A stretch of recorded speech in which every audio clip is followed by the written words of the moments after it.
The views and opinions of the host and guests are their own and do not necessarily reflect the position of the management and staff of Guardian Network.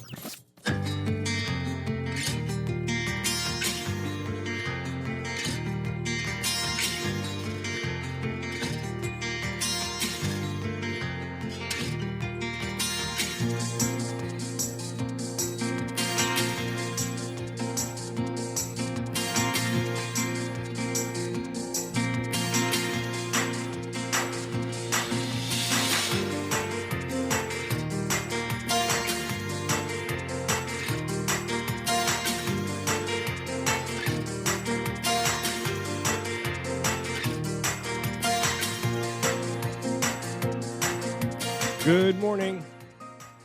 Prime Minister Davis says he will keep that VAT promise, says the PLP will honor what it committed to do. The Prime Minister picks 7 parliamentary secretaries.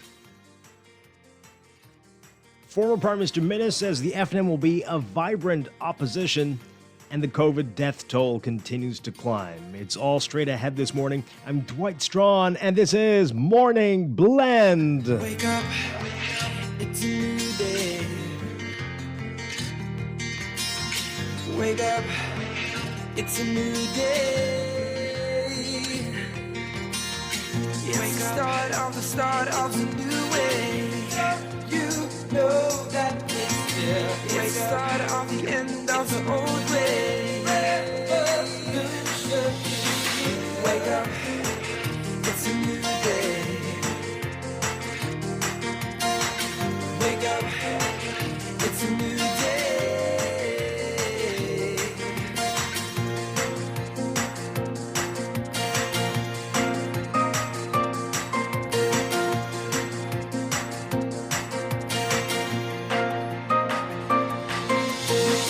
Wake up, it's a new day.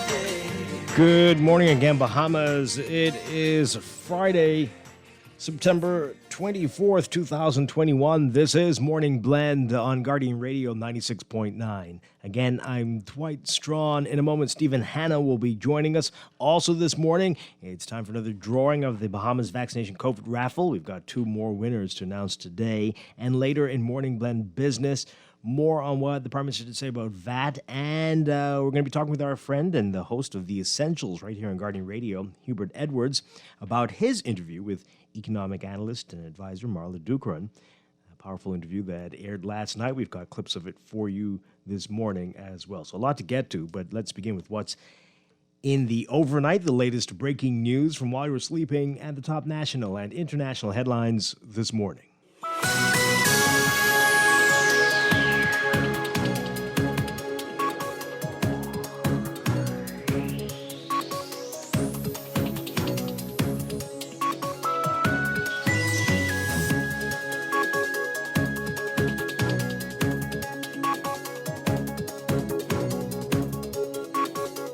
In the overnight, Prime Minister Philip Davis saying his administration will move forward with fulfilling campaign promises, including reducing value-added tax and increasing minimum wage as soon as the dust settles. His words. He said yesterday, quote, "We are still putting our government in pieces together. As soon as we get to the actual business of governing, which requires a structure to be put in place and melting the proper personnel, you will see us complying with the promises we made." Cost of living has been a public concern for some time in the Bahamas, with residents frequently expressing frustration over increased expenses and stagnant salaries. The high cost of living has been exacerbated by the country's fragile economic situation triggered by the ongoing COVID-19 pandemic, which caused a months-long shutdown of the country's tourism industry last year, and Hurricane Dorian, which severely damaged Abaco and Grand Bahama, the second and third largest economies in the country, back in September 2019. Currently, the minimum wage is $210 per week. In July 2018, the Minnis administration increased value-added tax from 7.5% to 12%. In the PLP's Blueprint for Change, the party promised to recommend to the National Tripartite Council that it move toward a minimum wage of $250 per week. And while on the campaign trail, Davis promised to lower VAT from 12% to 10% for 12 months. The pledges also made in the party's blueprint. 7 new parliamentary secretaries, 2 of whom will serve in the office of the Prime Minister, sworn in. Prime Minister Davis saying that parliamentary secretaries undertake important functions supporting the work of their ministers, especially in Parliament. He said yesterday, quote, "We have made substantial promises in our intention to be open and transparent and to be held accountable, and so we have to also take seriously how we ensure that Parliament functions well so that our democracy can continue to develop and thrive." Those 7 picks: Bacchus Roll, MP-elect for South Beach, Parliamentary Secretary in the Ministry of Works and Utilities; John H.W. Pinder for Central and South Abaco as Parliamentary Secretary in the Ministry of Tourism, Aviation and Investment; Kirk Cornish for North Abaco will serve as Parliamentary Secretary in the Office of the Prime Minister for Abaco;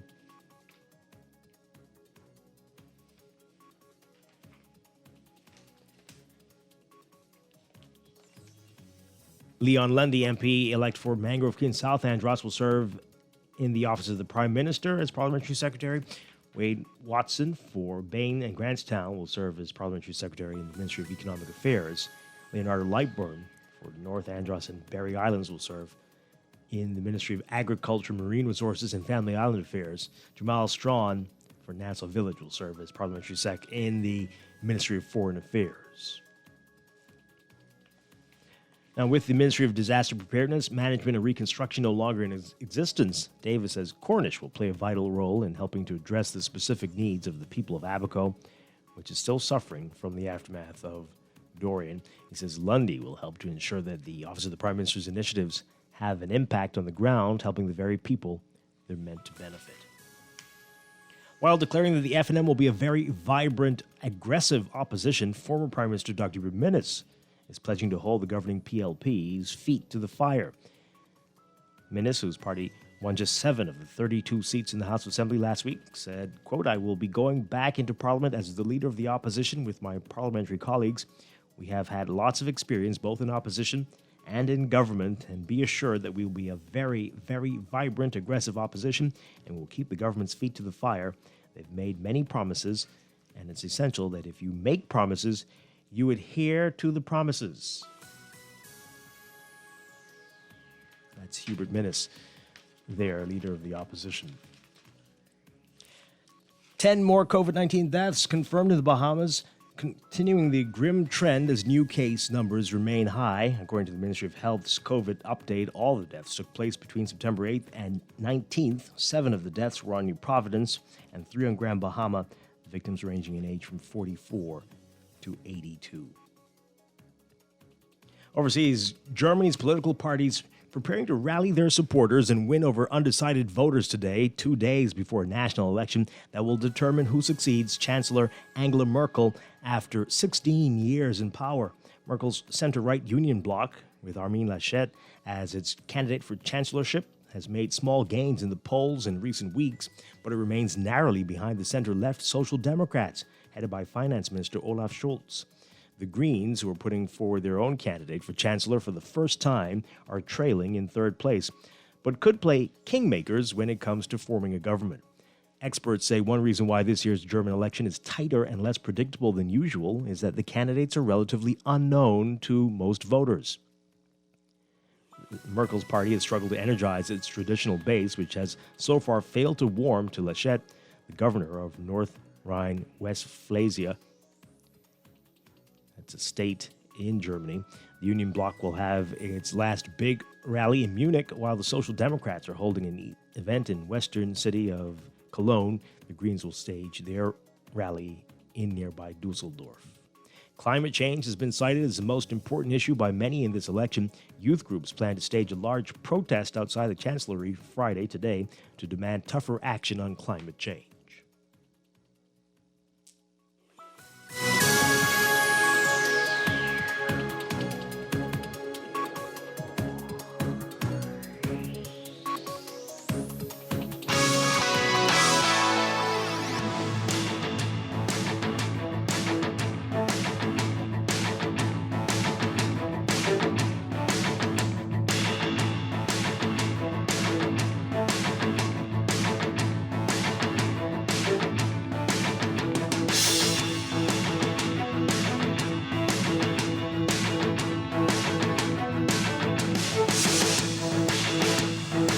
In sports, the annual controversial ESPN NBA Top 100 ranking is out, and Bahamians Trevano Buddy Hield and DeAndre Ayton cracking the list again as the 2021-2022 season gets underway on October 19th.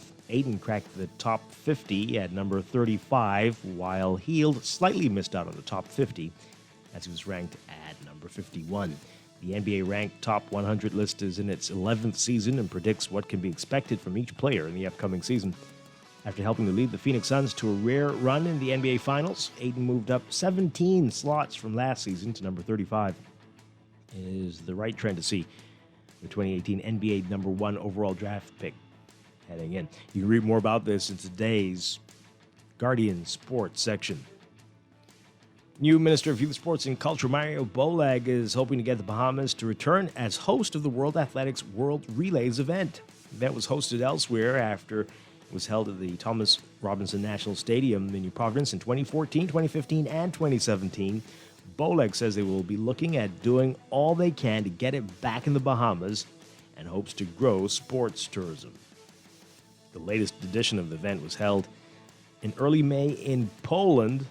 Prior to that, the World Relays was moved to Yokohama, Japan in 2019. That move coming about after the Bahamian government at the time pulled out of hosting it, citing too large of a price tag. Initially, $5 million was budgeted, but the country decided that the price tag was too hefty at the time and withdrew its host status 10 months prior to the start of the relays. From the NFL, in Thursday night football action, the Panthers getting past the Texans, and the Carolina Panthers are 3-0 for the first time since 2015 when they reached the Super Bowl. Proved too much for the Texans last night with a 24-9 victory. That's sports, and that's the overnight. Time for your first look at weather.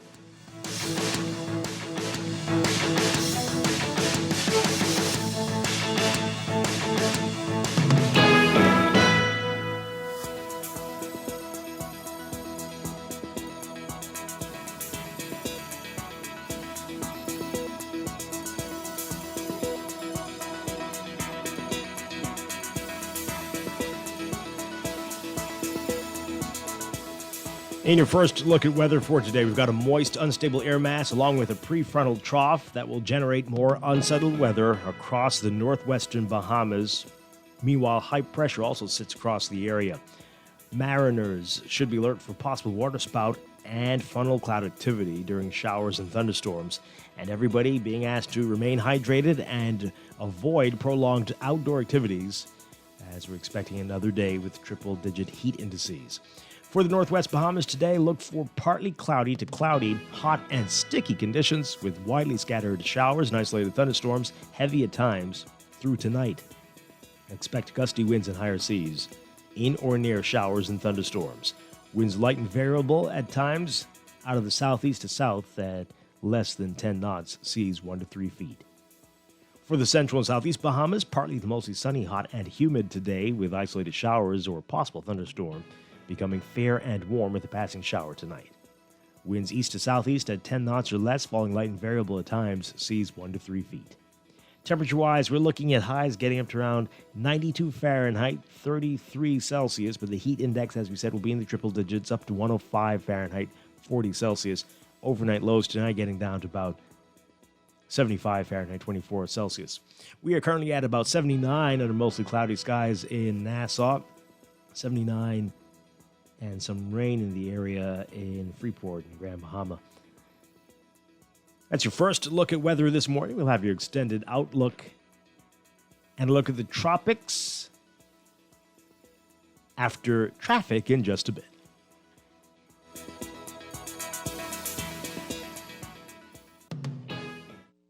Wake up, it's a new day. You are listening to Morning Blend. When we come back, we're discussing today's top stories right here on your home for fresh news, smart talk all day, Guardian Radio 96.9. You know that it started off the end of the old way. Wake up, it's a new day. Wake up, it's a new day.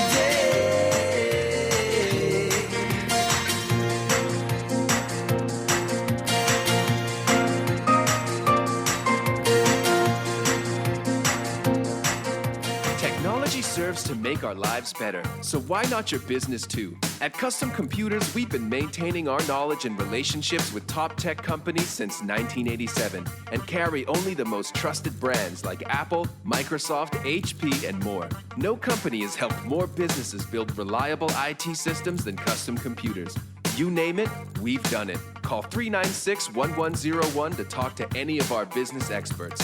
Find trust in your tech. Count on Custom Computers. Tired of banks forcing you to use technology to bank the way they want you to? Your convenience is important. So no matter what your banking needs, Commonwealth Bank's friendly staff are always available in branch for that personal one-on-one service. But when you choose technology, our online and mobile banking app offers you state-of-the-art functionality. The choice is yours. Commonwealth Bank. Bank the way you want. This is Guardian Radio, 96.9 FM, Nassau, Bahamas. Wake up, it's a new day. Wake up, it's a new day. It's the start of a new way.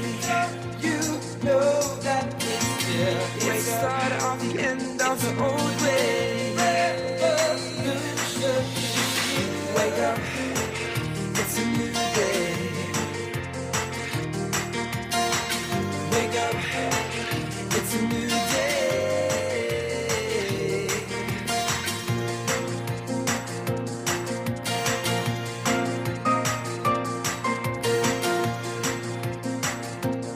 Welcome back to Morning Blend here on Guardian Radio 96.9. We are streaming live on GuardianTalkRadio.com and on the Guardian Radio app for smart devices. We're also on your televisions on Cable Bahamas Channel 969 and BTC Flow Channel 612. You can tweet us at MorningBlend969 or Facebook.com/MorningBlend969. Text us on the Guardian Radio text line powered by BTC 422-4796. Standard text rate supply. Once again, I'm Dwight Strachan. Joining me now, Stephen Hanna. Good morning, Stephen Hanna. Stephen Hanna, good morning. I hear something. Okay. We're going to get that sorted out there. Is he muted? Yeah, okay, we'll sort that out. Stephen's with us, and you can join the conversation as well. We told you how you can tweet us and Facebook us and text us. We'll give you the phone numbers to call in just a bit. Coming up this morning, we've got more weather and traffic. And throughout the morning, a lot to get to with what's in the news. In our 8 o'clock hour, it is our drawing for today for the Bahamas Vaccination COVID Raffle. 2 lucky winners today. And then next week, we're going to do drawings daily in our 8 o'clock hour. So stay tuned for that. In our 9 o'clock hour, Morning Blend Business, we're going to be talking with the host of The Essentials, Hubert Edwards. He had an interesting day yesterday, hosted 2 shows, including his own. But he had a great interview last night on The Essentials with Marla Dukran, who's an economic advisor and consultant, and she had some very interesting things to say about the Bahamian economy. We're going to talk about that, especially in light of what Prime Minister Davis is saying about the VAT promise they've made. You want to hear her views on all of that. If you missed it last night, so we're going to get into that this morning. Okay, so we've got Stephen. He's saying he can't hear us. Yep, so we'll sort that out. We'll reboot that and get him back in, and then we'll get that back together. Is he talking? Yeah, he needs to reset. Okay, so we'll sort that out. Let's begin, though, with what's in the news.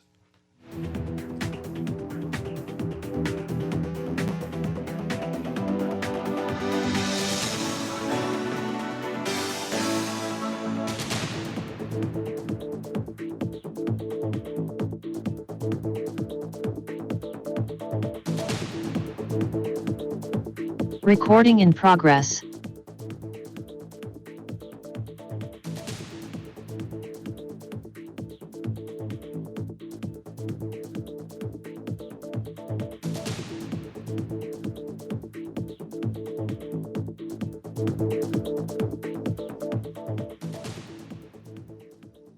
And in the news, The big headline in the National Guardian, PM says he will keep VAT promise. David says PLP will honor what it committed to doing.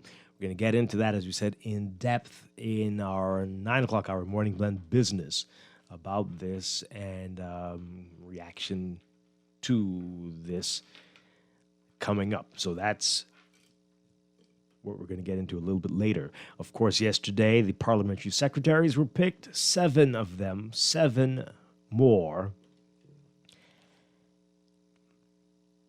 Yes, 7. And there's some interesting comments from the opposition, including a statement from the chairman and the opposition leader, Hubert Minnis, making some very, very bold claims.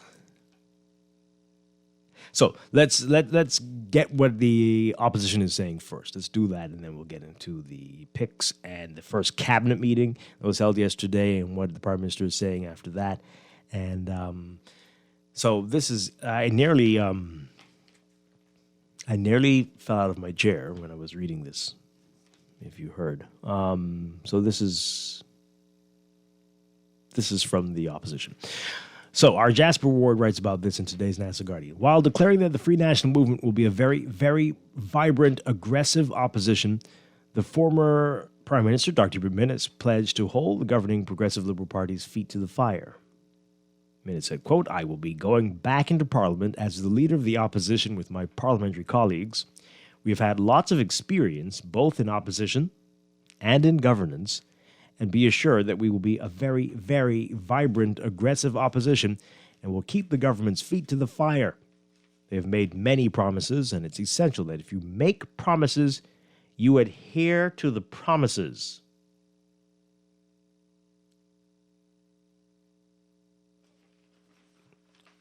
Did you hear what I just read?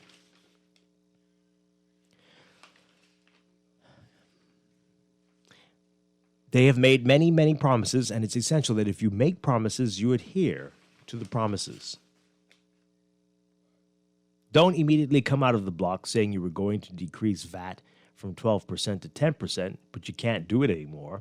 When we spoke about the challenges we faced in terms of Hurricane Irma, in terms of Hurricane Dorian, in terms of COVID, they said that was no excuse. So we will accept no excuse. The Bahamian public was promised VAT decrease to 10%, and I'm sure they're looking forward to it. Okay. Stephen Hanna is with us. Stephen, good morning. Yo. Hi. Yes. Got on. Okay. Got on. So this is why these are some of the reasons. I don't have any scientific evidence to prove it, but these are the reasons people don't turn out to vote. This is why, because of the garbage that people speak. What, do you not remember yourself a week ago?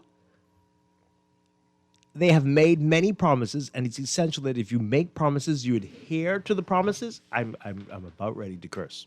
I don't know if you were paying attention. Like, for me, it was hilarious when I think it was during Kyle's report.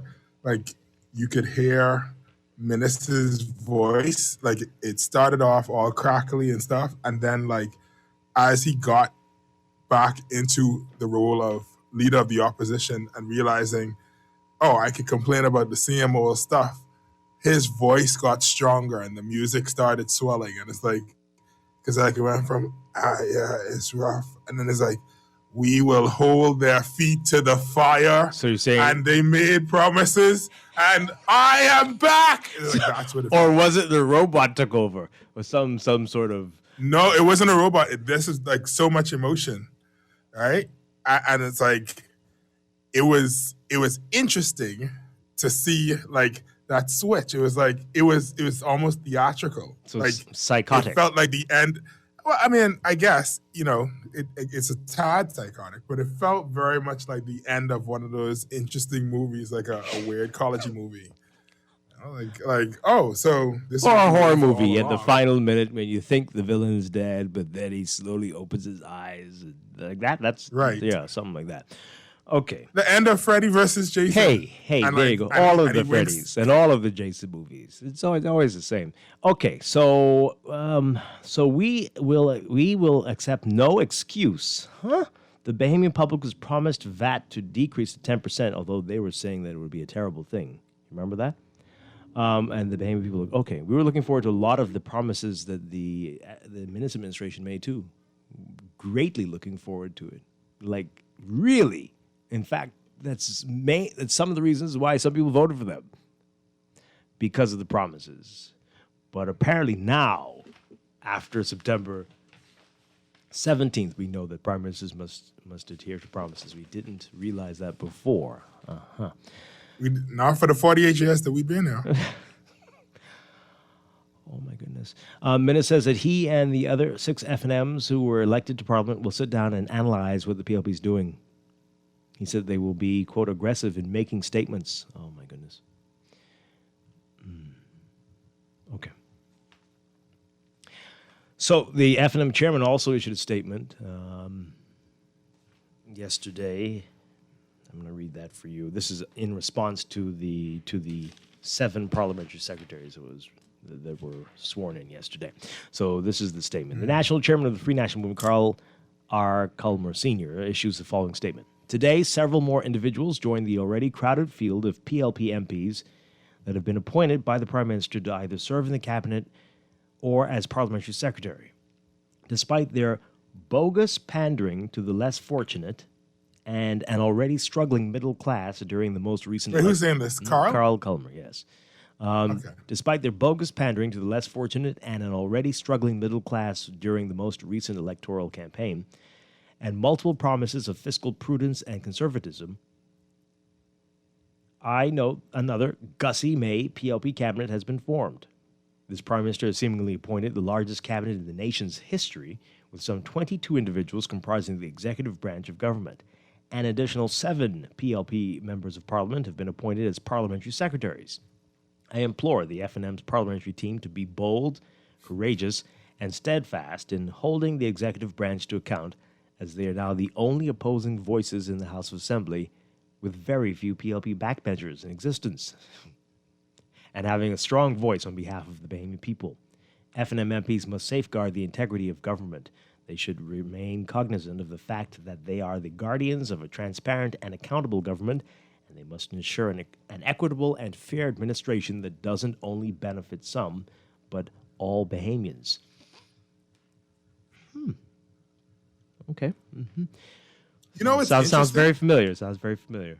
No, and it's not even that. It's just like it's the magic of being in opposition. Because when you're in opposition, suddenly you remember everything, all the basic stuff. It's like, bro, y'all had a supermajority, and at no point was anybody encouraging, like, hey, the backbenchers need to stand up and do the right thing. It was literally a situation where it's like, y'all had people defect from y'all party because they stood up. And like, it's wild. It's like they literally just went in the back room. You know what it was?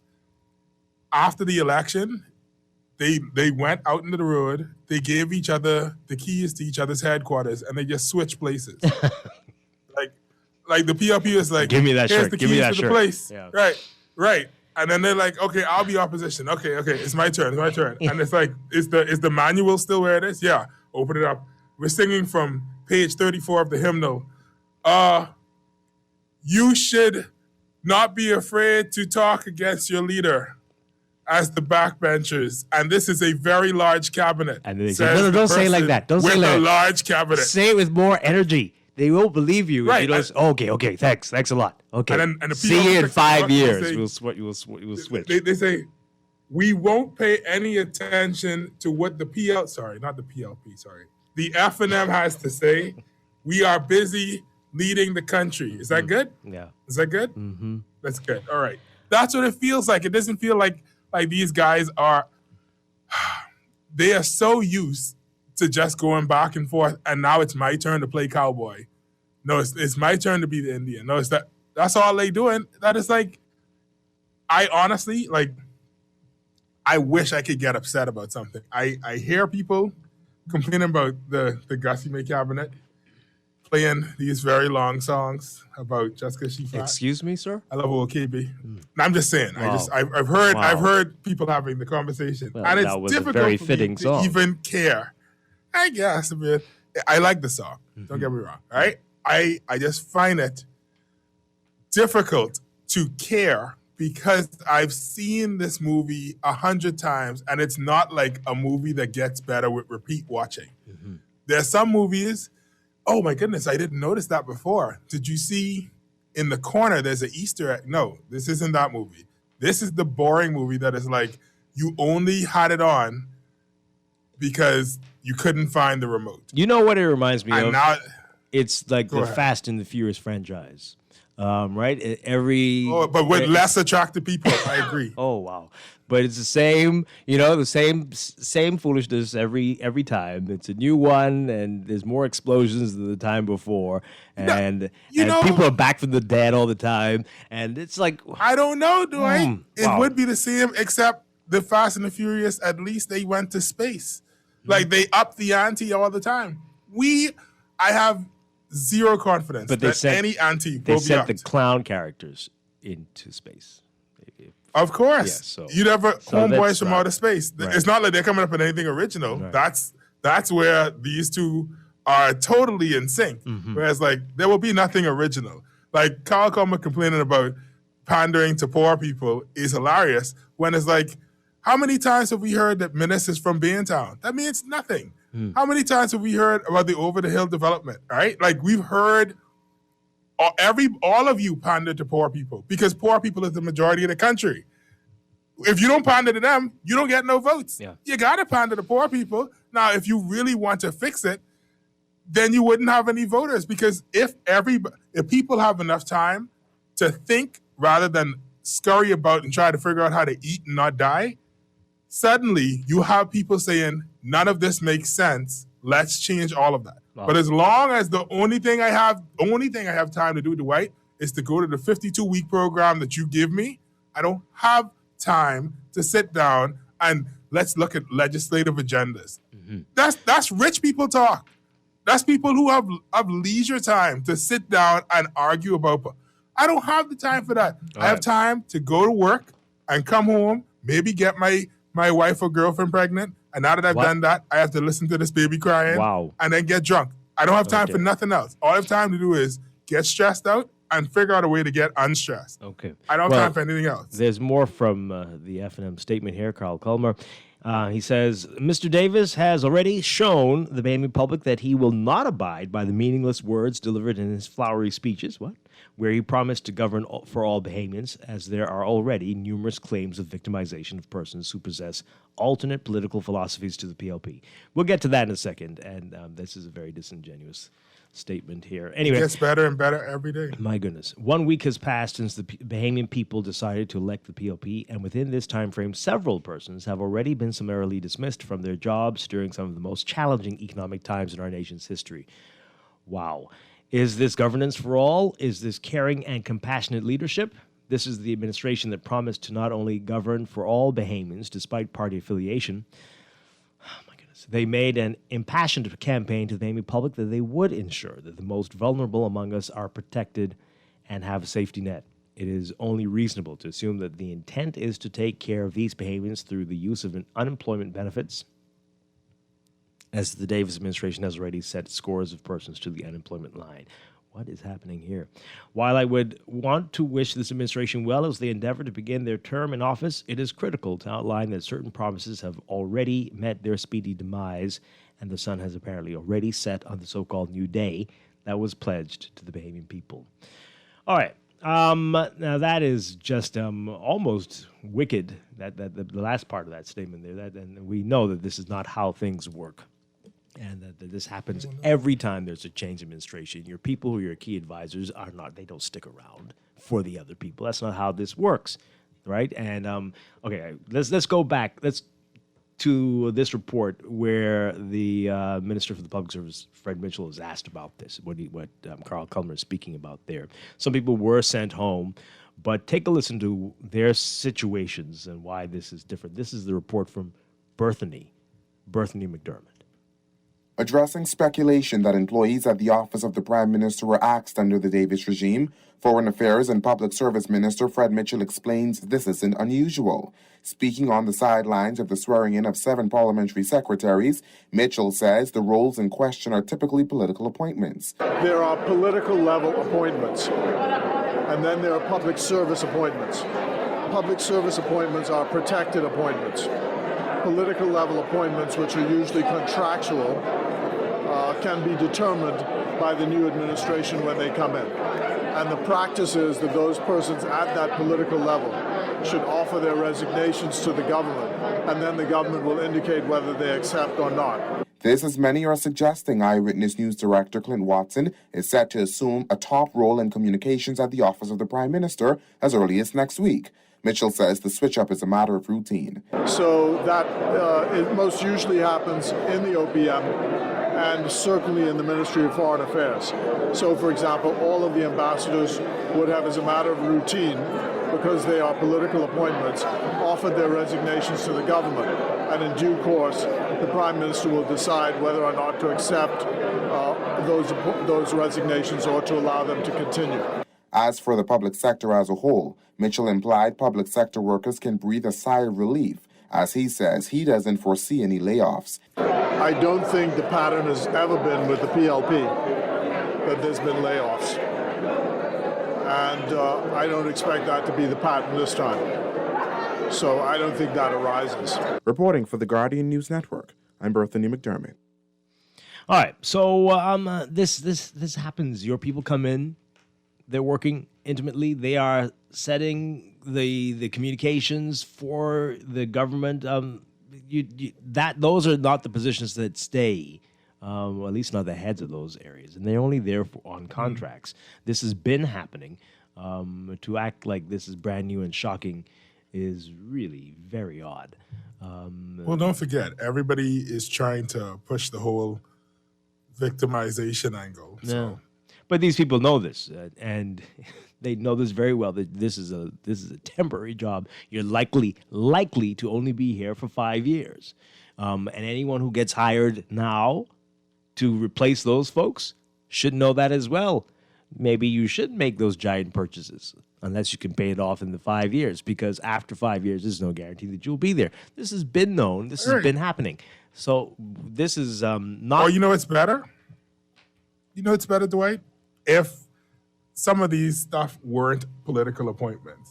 Like, if it's a really important job, it shouldn't depend on whether or not somebody who is voted in a popularity contest likes you. Yeah, well, that's happening. That happens. But these cases that they're talking about, that's not what this is. Those were specific party picks done to maybe with public relations and get messaging out about the work of the government. Not the people in the trenches, not necessarily. If you get the difference in what the minister was just explaining there. But that's been happening, and the statement is a bit disingenuous about that. But we're getting a lot of your reaction to what the Prime Minister, the former Prime Minister, had to say about prime ministers and keeping their promises and how that's important and essential. He just learned that in the last few days. It's very unfortunate. Wish he knew that last month. And knew what? That you had to keep promises, that then maybe he wouldn't have called the election. Promises are, whatever. Yeah. Boy, I tell you. Anyway, let's hear what you have to say. We'll get to the text messages in just a bit, but let's get to the phone lines. 323-6232. 325-4316. 325-4259. Tweet us, Facebook us, text us, 422-4796. Good morning, caller. You're on the air. Caller, good morning. Hi. Nope. Okay, let's take that one there. Good morning, caller. You're on the air. Morning, Dwight. How are you, sir? Doing well. And morning to my good buddy, Stephen. Hey, what's good? Well, I want to start, first of all, by referring to the promises.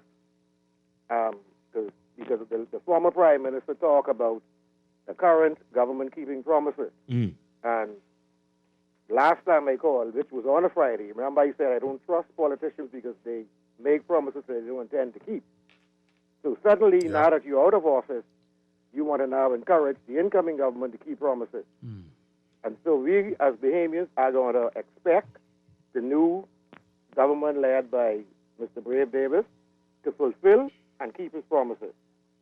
Because, again, it is time that they stop making promises stuff which they don't intend to keep. But we have to keep their feet to the fire, and Dwight, you guys, as a Florida state, have to be deeply involved in reminding throughout the year or throughout their term about the promises they made. The second thing I want to address is what I would like to see in this new day is I want to see the quorum in the House of Assembly. I would like for whoever's a new speaker, or if they have to change the rules, no banging on the table, no stickering and backbiting while someone is addressing an issue. Do it in a manner that is respectful so that we, the listening public, would be able to comprehend what is going on. Yep. I'd like to see the quorum in the House of Assembly. That would be great. Don't hold your breath, though. Don't hold your breath. Dwight, you guys have to hold their feet to the fire. Sure. You were the Florida state. We've been you doing the guys it. who have more say than us, the public, or just as much say, because they expect you to keep them guided. So let's hope we can see that. Okay. Sounds The good. third thing I want to see is I would like to see that recall of MPs and two-time Prime Minister law enacted. I think that is That's not vital going to happen. to happen. So, like I said, the people, I've been on this for 61 years, and governments come and governments go, and none of them want to address these kinds of issues because they want to extend their own personal time. Right. And it's something we as Bahamians need to understand needs to happen because you need new and fresh ideas. The United States of America, $1 trillion economy, their president can only serve for 2 terms, and that's 8 years. So I don't see why we in the Caribbean who are fighting and battling can't have put something similar in place. Yeah. Okay. The other thing The reason that happened, the reason that happened is you have to remember, like, the president wasn't the person who put that in place. Like, they have checks and balances that would limit everybody else. They have a process to make sure that their power is kept in check. Like, all of our power lies with our prime minister. Our prime minister, at his pleasure, can do anything. So he's not going to limit his own power.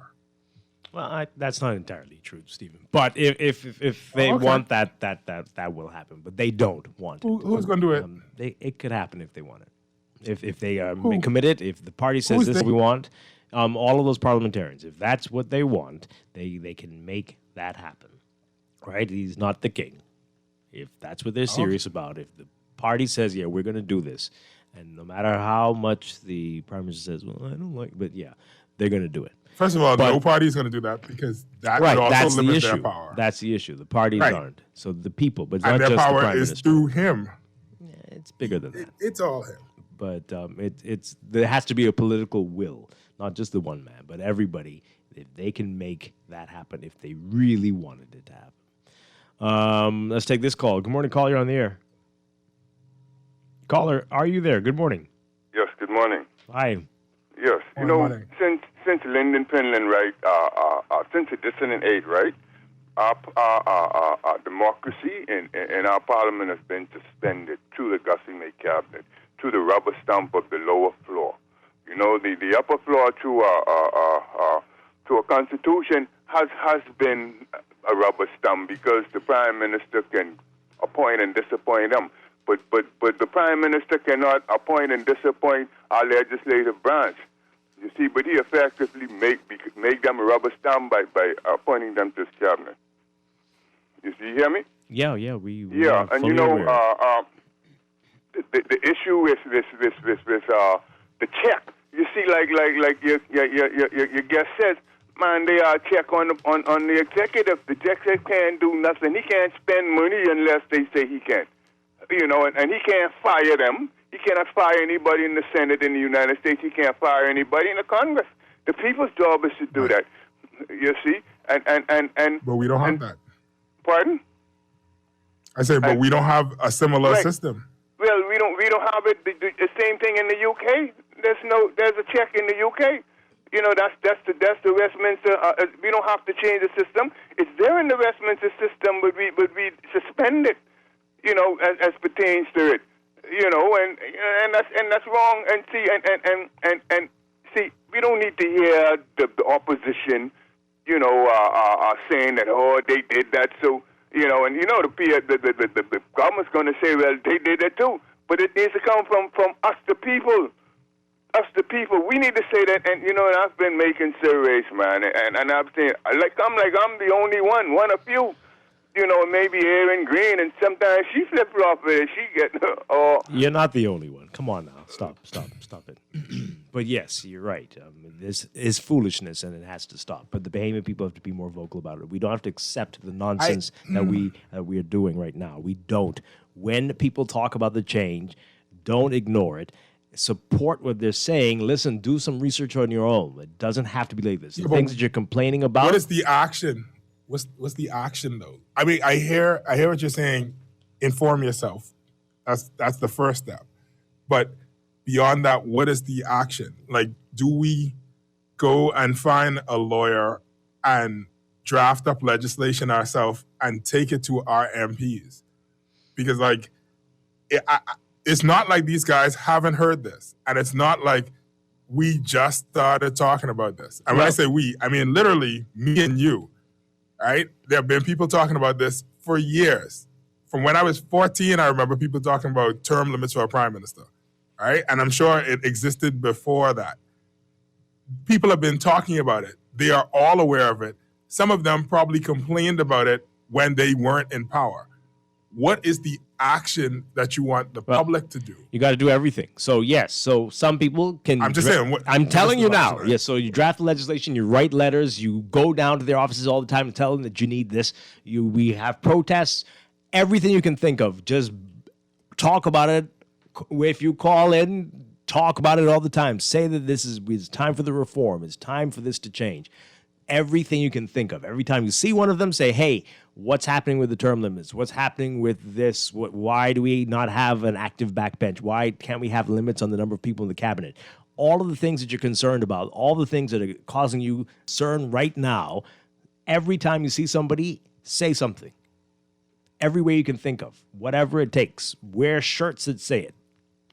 Any and everything. Make sure they know this is on the forefront of your mind. And they don't think that you don't have to say shirts twice. What? You know, Bahamians love a shirt. No, I'm saying you don't have to say shirts twice. You know, Bahamians love a shirt. Well, there you go. All right, let's take this call and then we'll get to your text messages. Good morning, caller. You're on the air. Oh, okay. Text messages. Where did it go? The former prime minister knows of what he speaks. He said raising VAT was a lazy way to increase government revenue, and then he and his administration raised VAT significantly. I'm surprised he didn't bite his tongue. Yes, he learned the hard way about what happens when you don't keep your promises. Maybe that's why you say it. Don't be like me, Philip Davis. Keep your promises. Oh, God. This one here, Dwight and Stephen, after listening to that press release from the F&M and the hypocrisy that is being uttered, this is why Dr. Minnis and Carl Culmer need to be removed without haste. I'm literally shocked that the party released it, but I'm sure many people are highly upset and more angry at the F&M. But if they continue to allow these people to speak, I can see them being in the wilderness for years to come. Are people angry with the F&M? Yeah, people are angry at the F&M. Still? Yeah. There's a lot of... Really? Yeah. This one here. Good morning. Define delusional. Well, what we read to you earlier. I think that'll go a long way in defining it. That if people say things like this and do things like this, they're delusional. Yeah. Well, that's not a definition. Well, that's an example. That's an a example. description. Yeah, well, okay. Look it up. Google. Dwight and Chester, I voted for the PLP after previously voting F&M because the former PM promised freedom of information, fixed elections, fixed election dates, campaign finance reform, among many other promises that Dorian and COVID did not stop, as they were bills that did not require funding to pass. Yes, indeed. This one says, Dwight, you're... Right, so here's the thing. It didn't require funding, but some of those things may affect funds. Okay. I'm just saying, on the other end. No one is going to affect themselves. Like, if we are expecting we people can't keep saying to that, be so right? moral. We can't. I'm saying that is unfortunately human nature, so we must make them do the right thing. I'm not saying don't just give up on it. I'm saying if we're waiting for them to be like, I would like to admit that I stole the pencil in grade 3, it's not going to happen. We have to put things in place, which is why I was asking, like, well, what are the steps? And so we have steps. If harassing your MP every time you see them or seeking them out, if you have the ability to write legislation, do so, whatever means are available to you to make it known to them that this is what we want. No questions asked. That's what you have to do. This text here, Dwight, you're my boy, but don't be hating on the Fast and Furious, man. That's $1 billion franchise. I love it. Okay. Hey, some of them are entertaining. Some of them are complete garbage. But unfortunately, I can't believe you're answering this question. You're okay. Yeah. Unfortunately, I watched them all, but some of them I wish I hadn't seen. This one says here, do you expect political appointees to remain? Come on, let's be real. All right, exactly, Carl Culmer. I mean, you know this. You wouldn't do it. You wouldn't keep. You've heard some of the names we're already hearing. You're going to keep them if you come back in 5 years? Heck no. I think you would tell them before you win. They're different. Don't expect to even be there when we get it. You'll tell them that. So, in fact, people experience this nonsense all over the public service. I've heard, and you hear it every election time. People walk around the offices before the election, but when we win, you gone. And after the election, oh, you know you gone, right? So this has been going on for decades. And that's even worse because those people aren't necessarily, well, yeah, there are. Some of them are political appointees. Some of them have been claimed to be associated with parties, and then you get yourself mixed up in that nonsense. But it's not pretty. It's not pretty, unfortunately. I mean, well, Dwight, it's also people who just speak their mind, because don't forget, I know that I am both PLP and F&M, and whatever person that I offend the day of, I am the opposite of. So it's easy to get accused of being a part of a party. It doesn't mean that you're a part of a party. That is true. This one says here, see why I sat this one out? I'm sick of these clowns.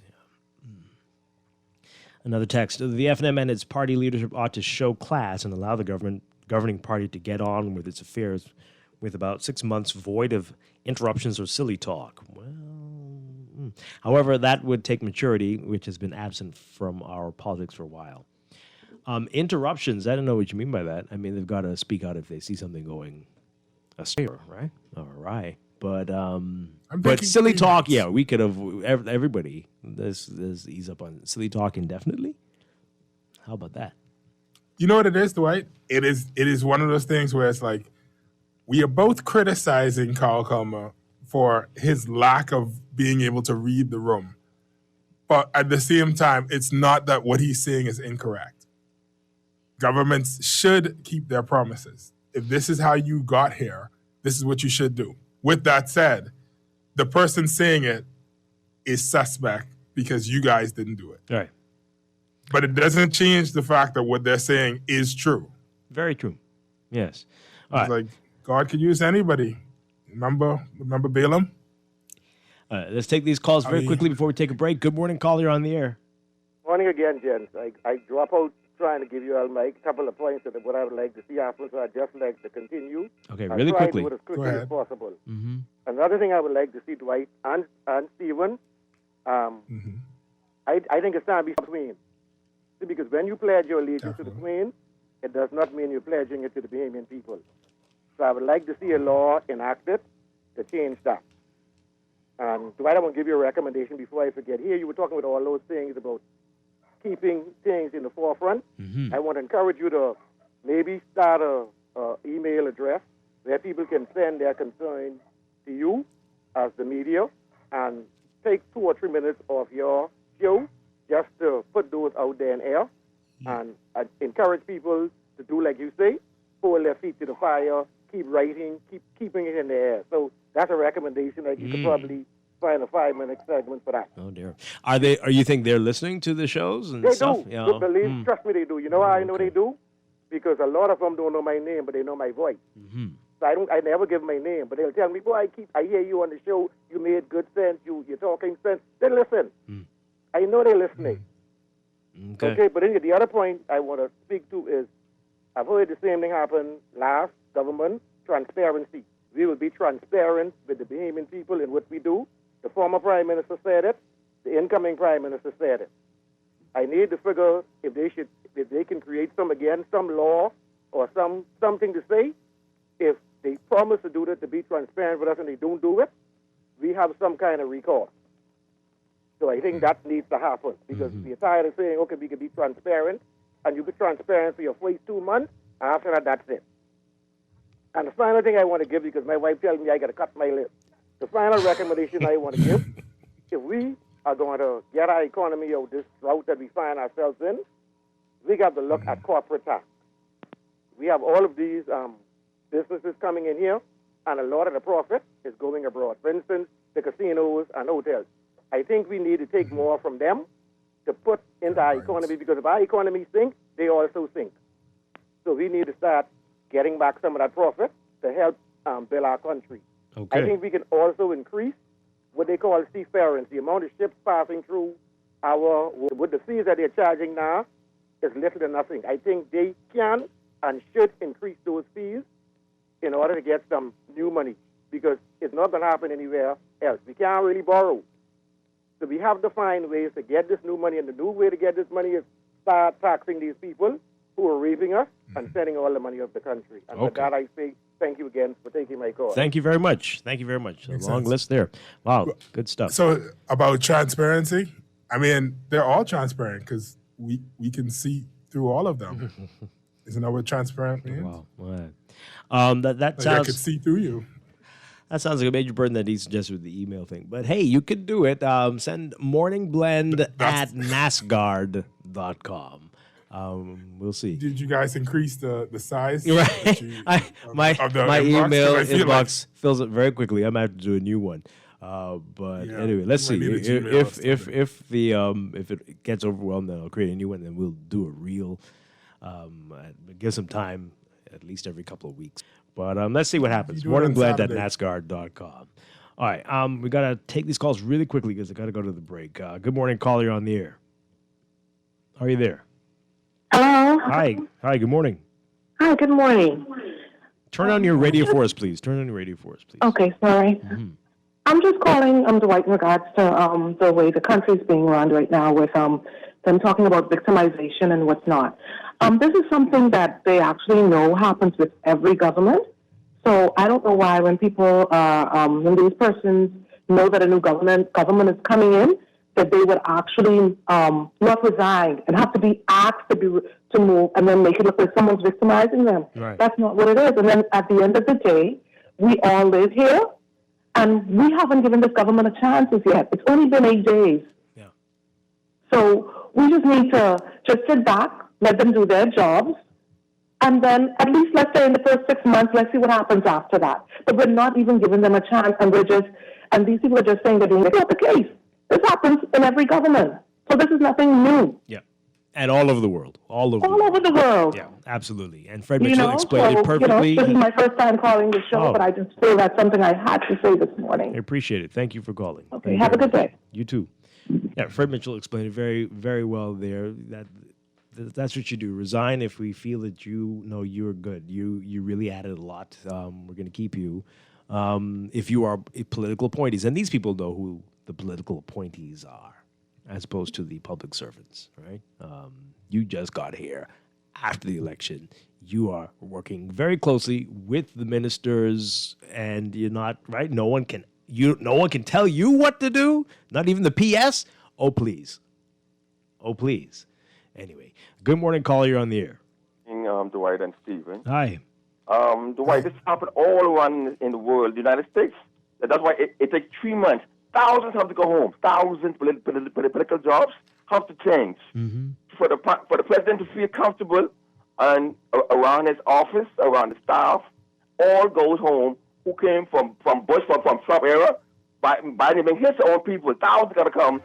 It's called transition. Yeah. It takes 3 months. Yeah, but exactly. Getting back to politics. Politics is a dirty game. Each his own. The party each his own way with children. Look at the 7 who voted against menace. They eat with whatever Darwin cats, head of hunt. They F&Ms, but the party eat them up because they want to cause. They don't want. They want to cause disturbance. They don't want us to win no more. To win, a party would eat his own dead children, or the men's lives to children. That's how the party go. But especially the F&M, from I know them. Henry Brunswick left the party, started your own party. Solomon did the same thing too.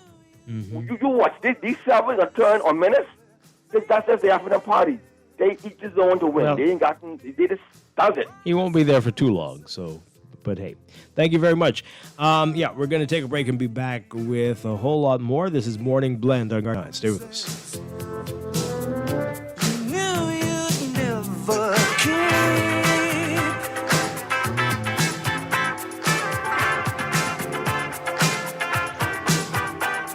Second time around, I'm still believing the words that you said. You said you'd always be here, a love forever still repeats in my head. This is Guardian Radio 96.9 FM, Nassau, Bahamas.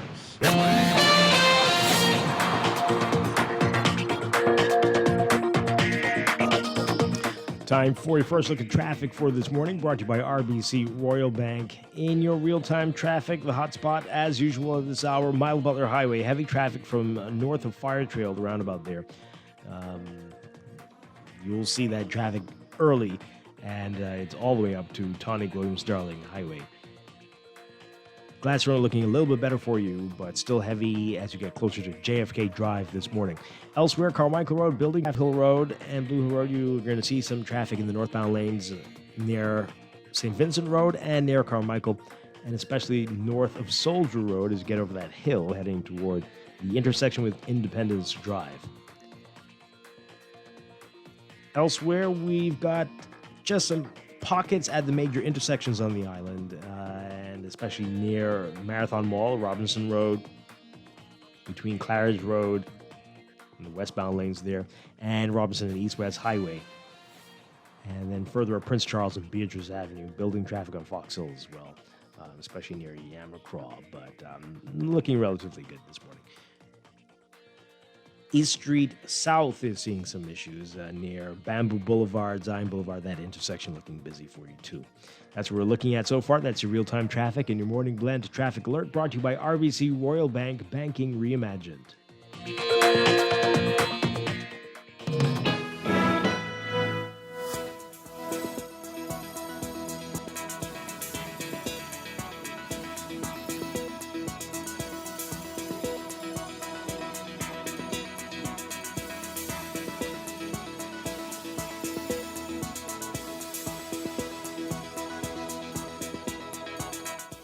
And time for another check of your weather for today. We've got a moist, unstable air mass along with a prefrontal trough that will generate unsettled weather across the northwestern islands today.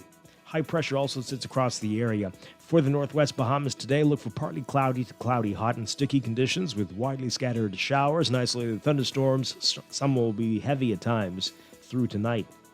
Look for gusty winds and higher seas in or near showers and thunderstorms. For the central and southeast Bahamas, partly to mostly sunny, hot and humid with isolated showers or a possible thunderstorm, becoming fair and warm with a passing shower tonight. High temperatures getting up to 92 Fahrenheit, 33 Celsius. The heat index up to 105 Fahrenheit, 40 Celsius. And everybody's being asked to remain hydrated and limit outdoor activities. Overnight lows tonight getting down to 75 Fahrenheit, Celsius. In your extended outlook for the weekend, the prefrontal trough will stall north of the islands before dissipating Sunday. High pressure will maintain a light and gentle breeze across the country. So for tomorrow, Saturday, partly cloudy to cloudy, hot and humid, with scattered showers and isolated thunderstorms in the northwestern islands, partly to mostly sunny, hot and sticky in the central and southeast Bahamas, with isolated showers or thunderstorm. Sunday, partly to mostly sunny, hot and humid, with isolated showers and thunderstorms mainly in the northwestern islands. In the tropics, we now have Hurricane Sam. That system we've been telling you about in the Atlantic has become a hurricane. And as we said, we're expecting Sam to rapidly intensify. As of 5 o'clock, it was about 1,470 miles east-southeast of the northern Leeward Islands. Sam is moving toward the west at 15 miles per hour, and this motion is expected to continue through tonight. Maximum sustained winds are near 75 miles per hour. Sam is likely to become a major hurricane tonight or early in a Category 3 at least. We have to keep an eye on that, although some predictions have it turning away from the islands. It is coming close, but we'll keep you updated on Hurricane Sam. We've got some other issues in the tropics as well. We've got a non-tropical low-pressure system, the remnants of Odette, still out there, about 600 miles west-northwest of the Azores, has a medium chance, about 40% chance of formation through the next 5 days, and a large area of showers and thunderstorms centered a couple hundred miles east of Bermuda has a 20% chance of formation through the next 5 days. And then there's a tropical wave expected to move off the west coast of Africa by this weekend. That system has a 40% chance of formation through the next 5 days. That's your Morning Blend weather check. We'll be back with more Morning Blend after these messages here on Guardian Radio 96.9.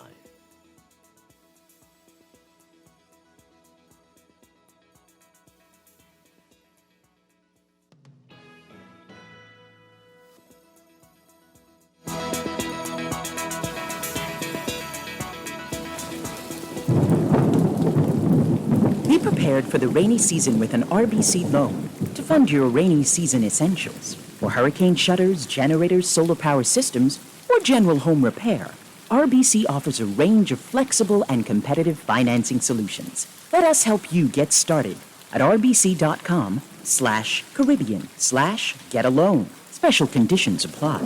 Reimagine your rainy season readiness with RBC financing. At Wendy's, our food is made to make you crave. Crave our all-new Big Bacon Cheddar Burger. This melt-in-your-mouth sandwich is what cheesy bacon dreams are made of. It starts with your choice of fresh, never-frozen beef or a chicken patty topped with American cheese, applewood smoked bacon, bacon jam, onion tanglers, and creamy cheddar cheese spread on an all-toasted cheddar bun. Available for a limited time only. Stop in today for that flavor you crave. Wendy's, different inside and out. At the best price, with the most options and free installment payments, CG Atlantic agents offer affordable coverage for everyone. Just call 677-6422 to find out how you can protect your vehicle with extra options to keep you covered. Why wait? Call CG Atlantic agents today at 677-6422. Visit us online at cgatlanticagents.com or in person at Atlantic House, 2nd Terrace and Collins Avenue. Nassau Insurance Brokers and Agents Limited, trading as CG Atlantic Agents.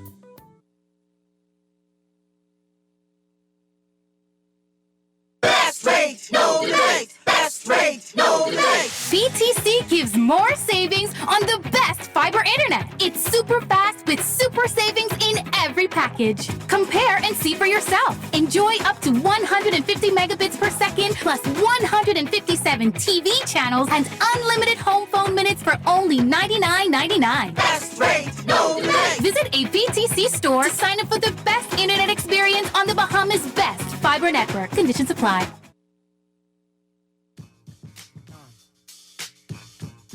No doubt now. Yeah. Check it out now. No doubt, yeah. Special girl, real good girl. Biggest thing in my itty bitty world. Call her up and she made me feel right. Wish the bliss could never take flight. Sitting back with this mic in my hand. Spitting hot shit, trying to see grand. Imprinted on my mind, make my plans, and you always in it, y'all. It's such a vibrant thing, a vibrant thing. And even though we both fly, give each other space and not the evil eye. Acting like grown-ups, don't even try to hide 'cause the spot blown up.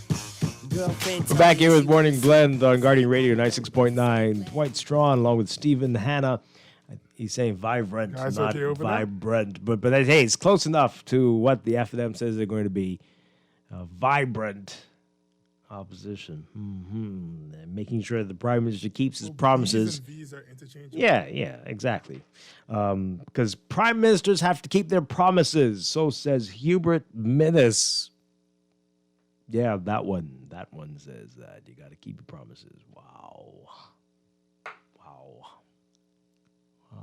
Okay, so we're reading your text messages. Someone says here, trust me, Dwight, they needed to move all those political appointees immediately. Those consultants and board of directors that frustrated the civil servants had to be removed. They added nothing of substance or did nothing to improve our country.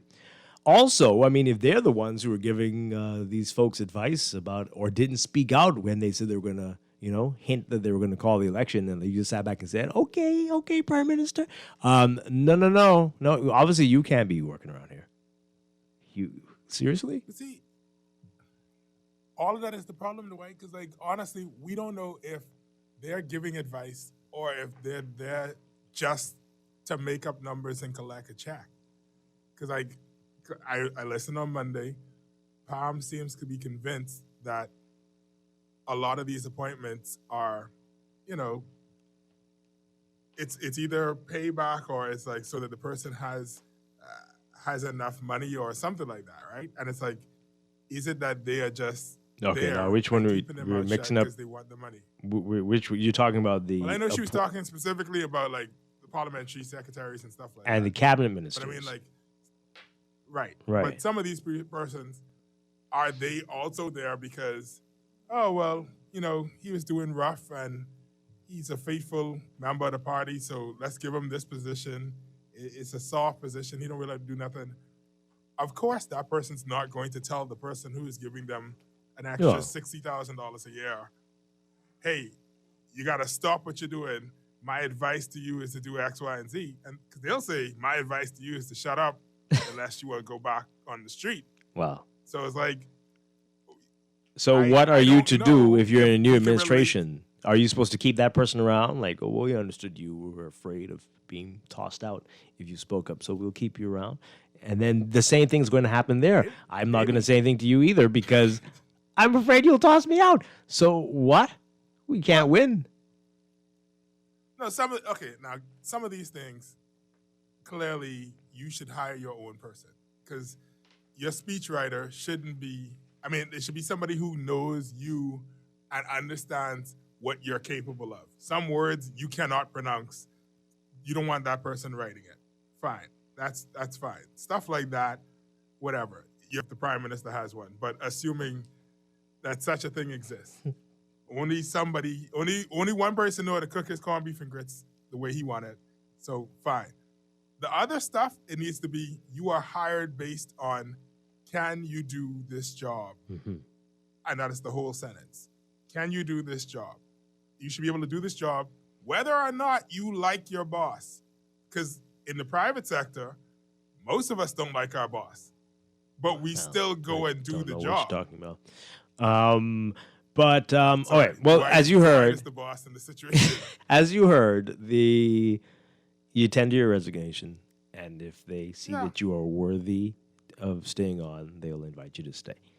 Let's read this before we go to the news. You did such a good job. Right. And you're a good person. You didn't have, we see. Here's the list of all the things you accomplished. This is great. Thank you. We need you on our team. This one says, if you live in our Bahama land, you should know this is what happens in a new government. You're only there for 5 years, so why having to act like you've been victimized? Yeah. All right, let's break for the news. We'll be back with a lot more to get to on this Friday on Morning Blend on Guardian Radio 96.9.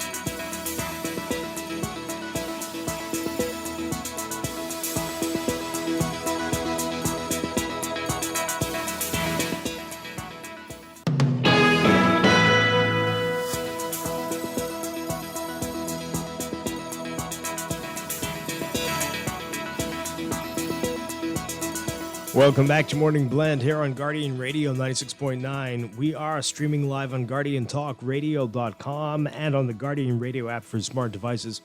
We're also on your televisions on Cable Bahamas Channel 969 and BTC Flow Channel 612. 969 or facebook.com/morningblend969. Text us 4224796. And now at 8:20, time for another check of your weather for today, brought to you by Bahamas First Insurance. Here's what's happening. We've got a moist, unstable air mass across the area, along with a prefrontal trough that will generate unsettled weather across the northwest Bahamas mainly. Meanwhile, high pressure will sit across the area.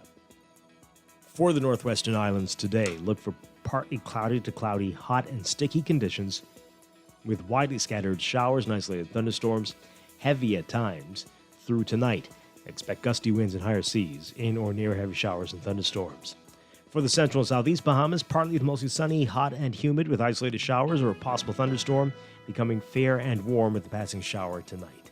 Temperatures getting up to around 92 Fahrenheit, 33 Celsius, with the heat index in the triple digits again up to 105 Fahrenheit, 40 Celsius. And as a result, everyone's being urged to prolonged outdoor activities. Overnight lows tonight getting down to about 75 Fahrenheit, 24 Celsius. In your extended outlook, the prefrontal trough will stall north of the islands before dissipating on Sunday. High pressure will maintain a light and gentle breeze across the country. So for tomorrow, Saturday, partly cloudy to cloudy, hot and humid, with scattered showers and isolated thunderstorms in the northwest Bahamas. Partly to mostly sunny, hot and sticky in the central and southeast Bahamas, with isolated showers or a thunderstorm. For Sunday, tomorrow, partly to mostly sunny, hot and humid, with isolated showers and thunderstorms in the northwestern islands. We've got Hurricane Sam in the Atlantic. We'll get to Sam in a second, but we've got a couple other areas we're watching. A non-tropical low-pressure system, the remnants of Odette, still out there, still located about 600 miles west-northwest of the Azores, has about a 40% chance of formation through the next 5 days. There's a large area of showers and thunderstorms centered a couple hundred miles east of Bermuda. That has a 20% chance of formation through the next. And then there's a tropical wave expected to move off the coast of Africa by the end of the weekend. And that has a 40% chance of formation through the next 5 days. Now, we've been telling you about this system that we've been keeping an eye on for the past few days. It is now Hurricane Sam, and it is continuing rapid intensification and could become a major hurricane within a couple of days. Sam, as of 5 o'clock, was about 1,470 miles east-southeast of the northern Leeward Islands. Sam is moving toward the west at 15 miles per hour, and this motion is expected to continue through tonight. Maximum sustained winds are near 75 miles per hour with higher gusts, and Sam, as we said, could become a major hurricane as early as tonight or early tomorrow. The projected track so far have Sam moving away from the West Indies into the Atlantic, but it is still early, and we'll have a better picture by early next week on Sam. But that is your Morning Blend Weather Check, brought to you by Bahamas First Insurance. What's first for you comes first for us.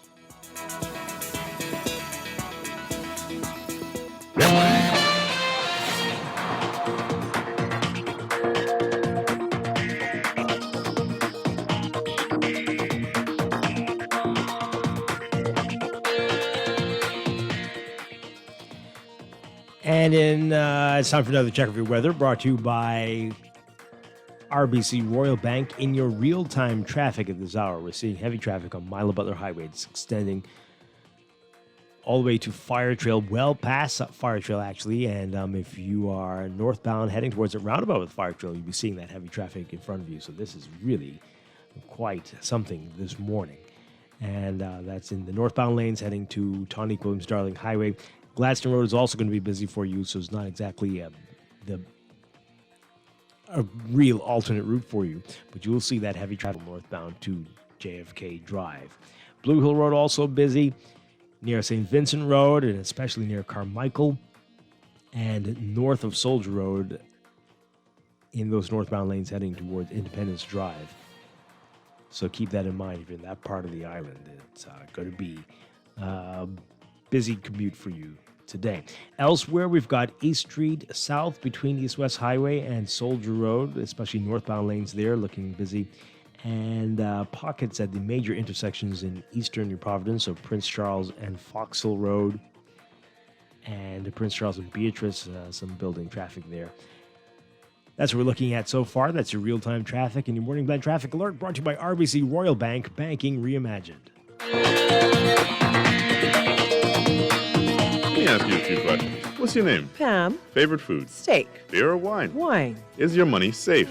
It's under my bed, so I guess so. Are you serious? Yeah, why? Unless your money is in a bank or credit union that's a member of the Deposit Insurance Corporation, there's no guarantee it's safe. Yeah, but what if something happens to the bank? Your Bahamian dollar deposits are insured up to $50,000, so you'd still be ahead. Plus, your mattress might catch fire. Then what? Man, those banks and credit unions are looking good right about now. Visit the DIC's website at www.dic.bs. Protection for your money. Have you heard about the COVID vaccine raffle? If you are vaccinated against COVID-19, you can enter to win amazing prizes like food store gift certificates, hotel stays, beach excursions, and so much more. Even if you are previously vaccinated, you can still enter to win. The COVID vaccine is free, safe, and protects you from severe COVID-19 infections. Don't delay. Get vaccinated today and enter to win. Visit www.vaxbahamas.com to register. What happened to you? You look like you lost your paycheck. Man, I just realized I got scammed out of a bunch of money. They said I won this contest and just needed me to send them some money so I could collect. I mean, to expedite something. Or was it to smooth the process? Man, you're smarter than that. Protect yourself against scams and fraud by following these steps. If you know you didn't enter a competition, you can't win. Never pay to receive a cash prize. If you're being asked, you're being scammed. Check trusted internet sites for verification of information given to you. Do not give your banking details to people you don't know. If it sounds too good to be true, it is. Monitor your bank account regularly for any questionable transactions. Get more information at getmoneysmartbahamas.com. This is Guardian Radio, 96.9 FM, Nassau, Bahamas. Wish the bliss could never take flight. Sitting back with this mic in my hand. Spitting hot shit, trying to see grand. Imprinted on my mind every minute. Make my plans and you always in it, y'all. It's such a vibrant thing. Vibrant thing, a vibrant thing. And even though we both fly, give each other space and not the evil eye. Back here with Morning Blend on Guardian Radio 96.9. Dwight Strachan along with Stephen Hanna on this Friday morning. We're talking about what's in the news, getting a reaction to, we'll get into that in just a bit, to the parliamentary secretary picks there, seven added to the 22 cabinet members. And still appointments to go for 105. I don't know. It's a lot. It feels like a lot. And we still have the executive chair of some corporations and chairman of corporations to announce. And okay. And the speaker and the deputy speaker, still all of that to go. All right, so let's get through some of your final messages that we had before. We pay the speaker? Oh, yes, Stephen. What did you think that was? Just for fun? I thought it was like a humanitarian thing. Okay. Yeah. So your messages, and then we'll get to the appointments. All right. So this person says here, well, Dwight, they were victimized. They expected to be there for 5 years, but Minnis went and called the election after 4.5 years. So Minnis victimized and caused them to forfeit 8 months of salary. Perhaps. I don't know if it's forfeit, but okay. Well, it's going to be challenging for them now, a little earlier than they expected. Well, they have real jobs, right? Where? I don't know. I assume that they must be good at something. They couldn't be but hoping their whole life for this. Okay. Well, oh boy, good luck. Sounds like a no. No, I mean maybe I don't know. Some of them won't be able to go back to where they were. So why not? Okay. Anyway, Carl Culmer needs to sit quiet. His party can't even remove Minnis as leader.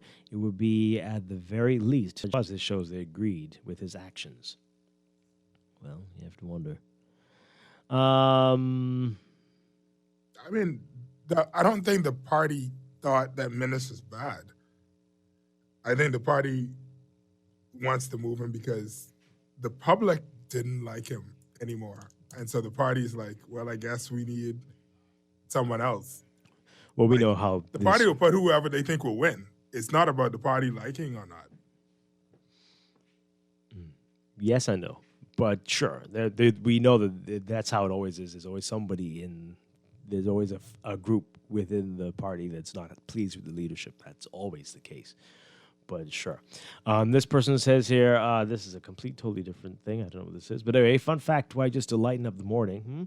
The TP saga continues. Okay. U.S. retailers are once again limiting the amount of toilet paper each consumer can purchase due to supply chain issues. This causes a paradoxical response. This sparks many people finding ways to buy more. To hoard or not to hoard is the question. Have a good one. Okay. It's a lot. Okay. Well. It's very important to them. Wow. Dwight and Stephen, 10% VAT for 1 year, and then what? It will be increased to 15% the next year? Why is it not a possibility that the former PM gave such advice to keep the promises because he realized that he failed to keep his, and now he faces the veracity of the rejection by the Bahamian people? Yeah, that could be it. That's quite possible. Quite possible. Your advice comes a little too late, though. I mean, who didn't know that, though? That it was important to keep promises. You just can't, right? You just keep saying things. Know. And that's why he wants to share it with everybody. Okay. Well, the government will be forced to do anything we want done if the Bahamians petition them as a group, not individually. It's possible. That's how it seems to work elsewhere in the world. It's possible, yes. This one says, respectfully, I say that the statement coming out of the FNM chairman and former prime minister, the doctor, is pure intellectual insanity and heavily laced with psychotic juices. Where is the repentance and the sincere lamentations seeking forgiveness from the masses that the FNM has shammed and fleeced? Oh, my. I mean, and not to be in fairness, but they have been begging literally before the election for forgiveness. Literally, Minister. He said that one little time on a weekend rally or something. Barely heard by anybody. That wasn't enough. The former MP of my area also did the same thing. Oh, my. Okay. Right? Mm-hmm. And so I don't know if that was a mandate for all of them to go and beg for forgiveness from their persons. I don't know if that was a thing, but I witnessed at least two of them doing it. And so it's okay, maybe that's their thing now. I don't know. But I mean, it didn't work. Mm-hmm. Yeah. But it's not to say that they didn't do it. Sure. Maybe they want to do them. You know what it is? People are so used to seeing him come on television and on the internet to read scriptures for us. They want him to do it at that level. They want him to appear on TV, on Facebook, saying, I repent. I did you wrong, Bahamas. I'm sorry I did you dirty. That's what people want. Okay. Can't eat those apologies, though, but that's fine. Sure. All right. So this is, I'm sure, a cheeky text here. PLP victimizing people? Brave, gotta go. Oh, boy. This one says, Dwight, this happens around the world. The new government needs the best people for their agenda. In the States, thousands have to go home in the White House and the government's in the White House and the government offices. That's why it takes 3 months for the transition. Yeah, Back in the day, do you know how much time was split between Wallace Whitfield's lost seat but still wanted to be the leader? That's what made other FNM MPs start their own party and becoming the new opposition a few times. Okay, I think he's talking about 77 there. All right.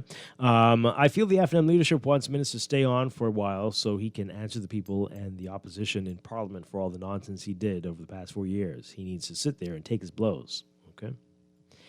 And what do I have to do since the election? I've been trying to get the results with all the polling divisions and was unsuccessful in the newspapers.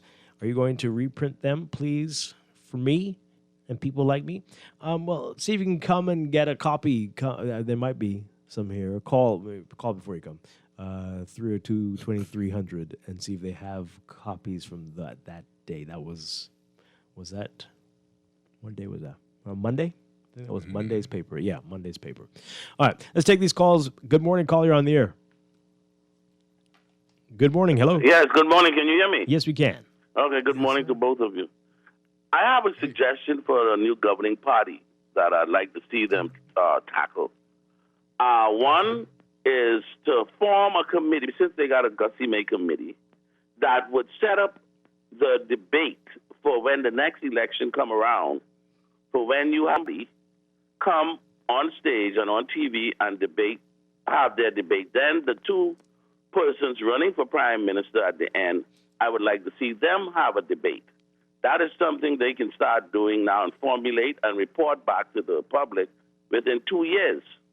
And the next thing I'd like is for them to set a date. Let that same committee, what Anton is going to head, to form a date. That should be his claim to fame. One of them should want that claim to fame of setting up a voting date. I don't understand why they're so afraid of setting a date. I really wish somebody would explain that to me, a prime minister, why none of them tackled a specific date for election. Because you know the amount of people that were not able to vote because of this snap election. And it's not fair to the people. We are all adults. Everybody has something they're going to do or they plan ahead. You got to respect that as the prime minister or as a governing party. Yeah. Instead of all that other talk about the birds, and they worry about the birds, the bees, and everything. Worry now. And one of our main concerns was the snap election and not having a date. Absolutely. I would think that would be quite easy to do from now. And let's say give them 2 years to sit down and discuss it and formulate it and give their reasons why they're doing it at such a time. We have to keep talking about it so they know that this is important to us. Yes, this it is important. Yeah. And I would think one of them would want that claim to fame and go down in history as the first prime minister to set a date. I don't see why they're so afraid of that. Yep. Anyway, thank you very much. I want to give that job to Anton. Okay, thank you. right. Thank you very much. Well. Here's another call. Good morning, caller. You're on the air. Hey, good morning, Dwight and Stephen. Stephen. Yes. Good morning. Yeah, I mean, when it comes to why the governments don't really want to set the date, right? Let's think about it, right? Once you set a date, the countdown begins, right? And then, people can monitor the countdown where, you understand what I'm saying? It's like it becomes 10, 9, 9, 8, 7, 6, 5, 4, 3, 2, 1 for a government party, because now everybody know exactly when election will be called, right? So it gives them it's like a disadvantage for governance. What we used to, the style what we used to, just doing whatever we want to do. That's a disadvantage for them. So they really don't they're never going to be interested in doing that.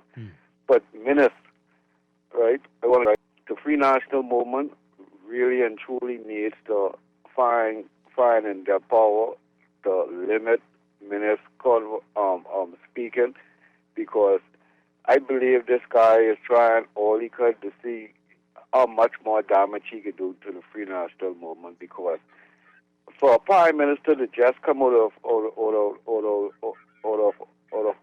power for, in 1 week time, yesterday, and he then saying the things he's saying about this government, but keeping promises and how they, I think he was crossing his fingers when he said that and pinching himself so he wouldn't laugh in front of the cameras or the mics, because it's really just hurtful for him to say something like that.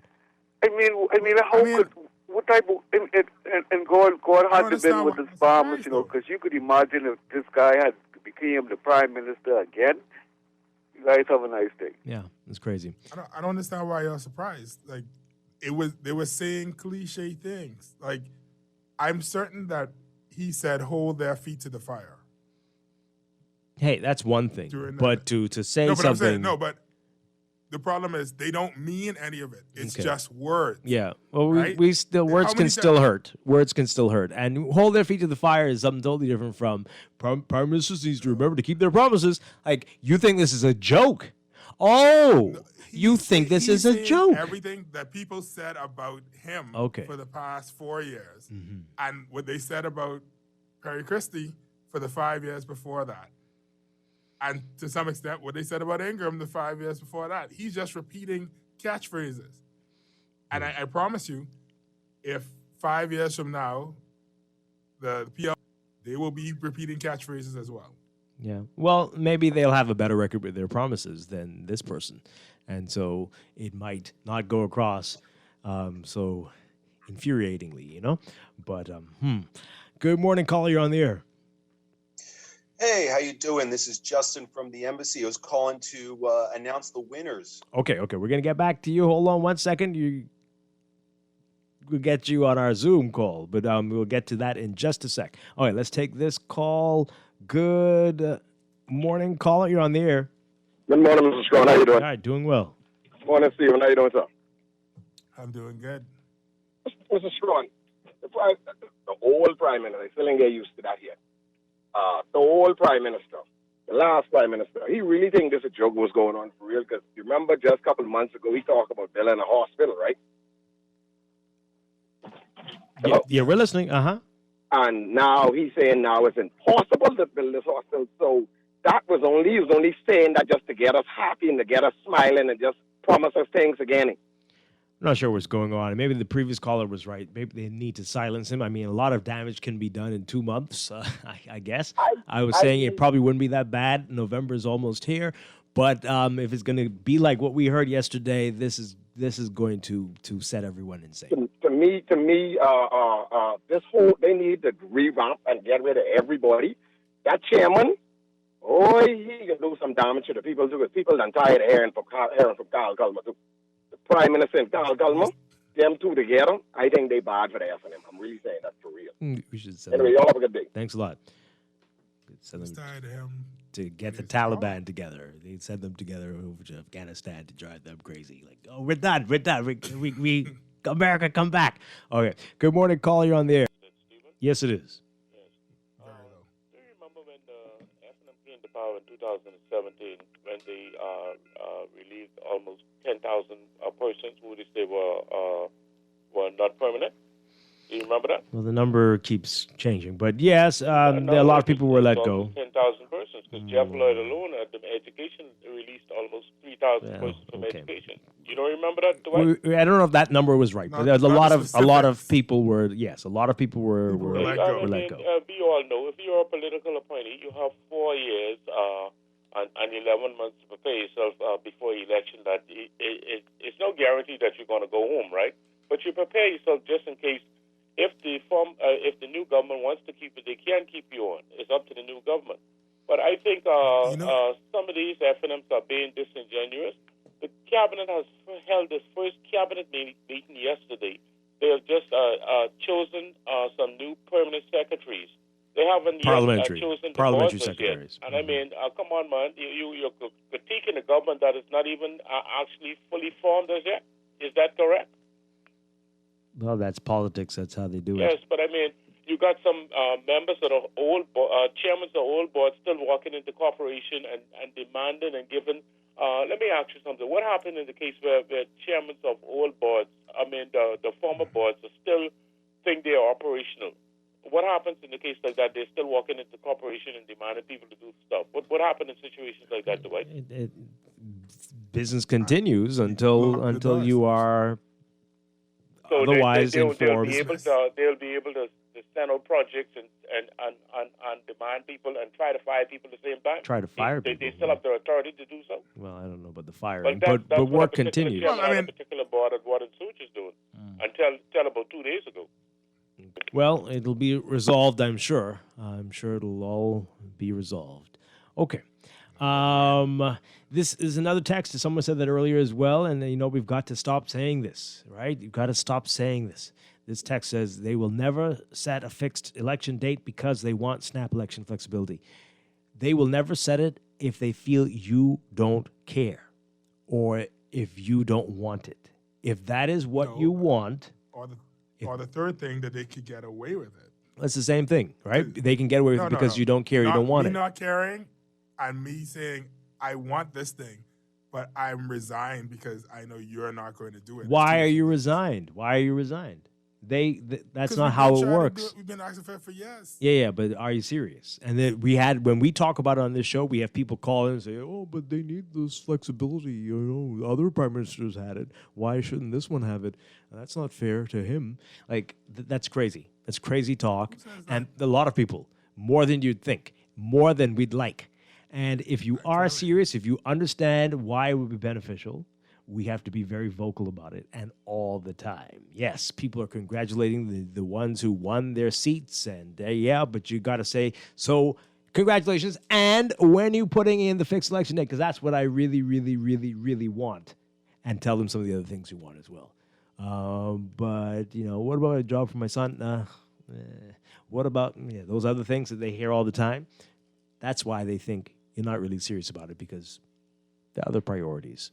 And maybe there are, but we're never going to change. People are going to be disenfranchised and won't be allowed to vote because you all aren't telling them how much you are unhappy with the system.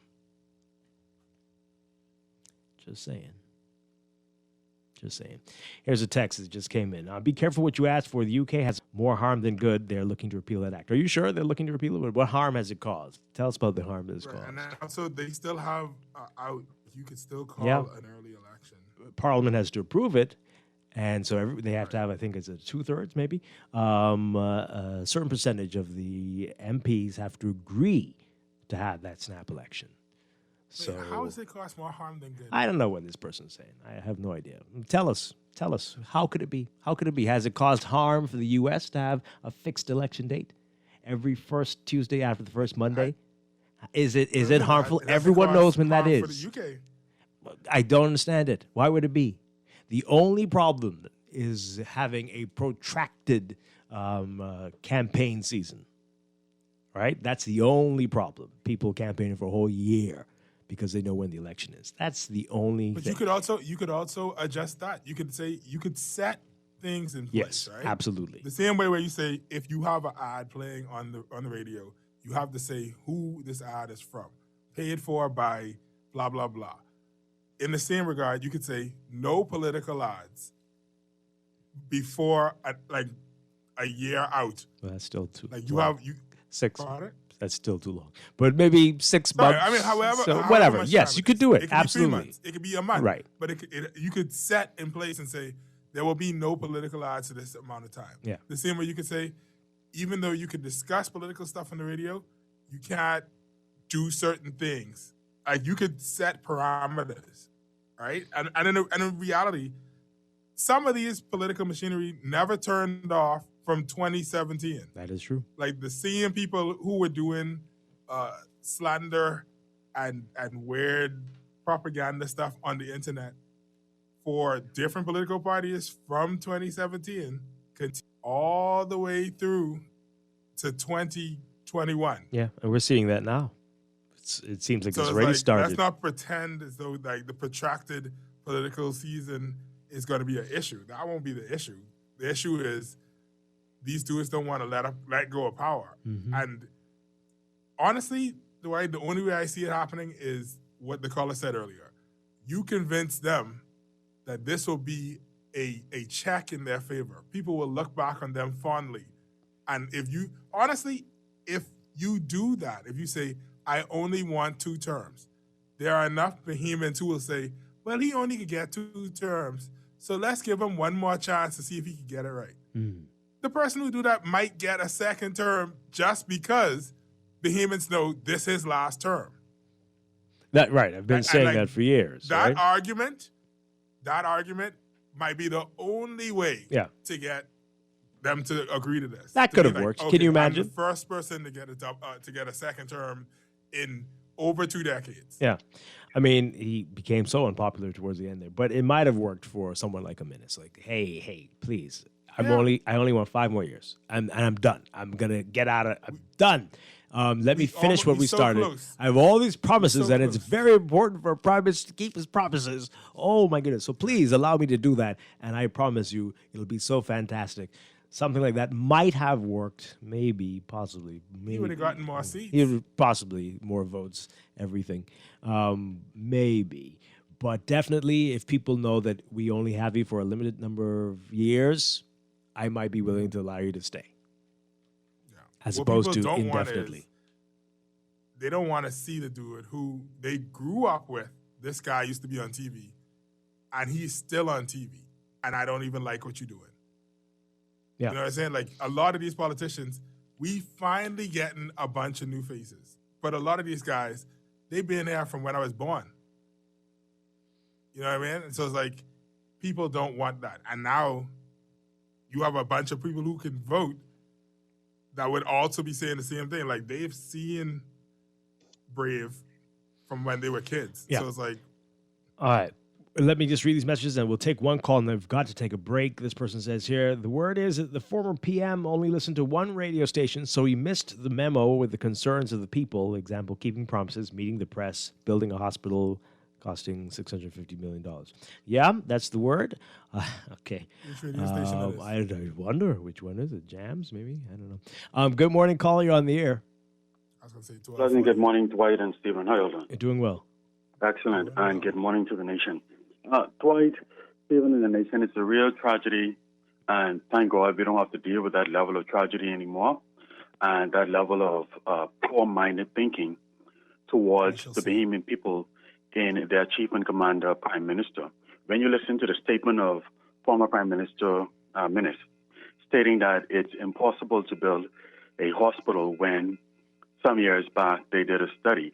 I'm wondering if he thinks it's going to get any cheaper to build a hospital as each year comes and goes, or if he recognizes the reality that it's going to become more costly based on simple inflation cost increases, right? Based on simple cost of labor increases, et cetera, et cetera. And so it's very foolhardy of the former Prime Minister who wishes to lead the opposition into Parliament, who is a two-faced hypocrite, to be quite frank, based on all of the misinformation. It's for 2 months, and then he'll be done. But okay, yes, interesting points. Thank you very much. Let's take a break. High Party is going to do this. Well, let's take a break. When we come back, we're drawing names for the Bahamas Vaccination COVID raffle. Will it be you? Stay tuned.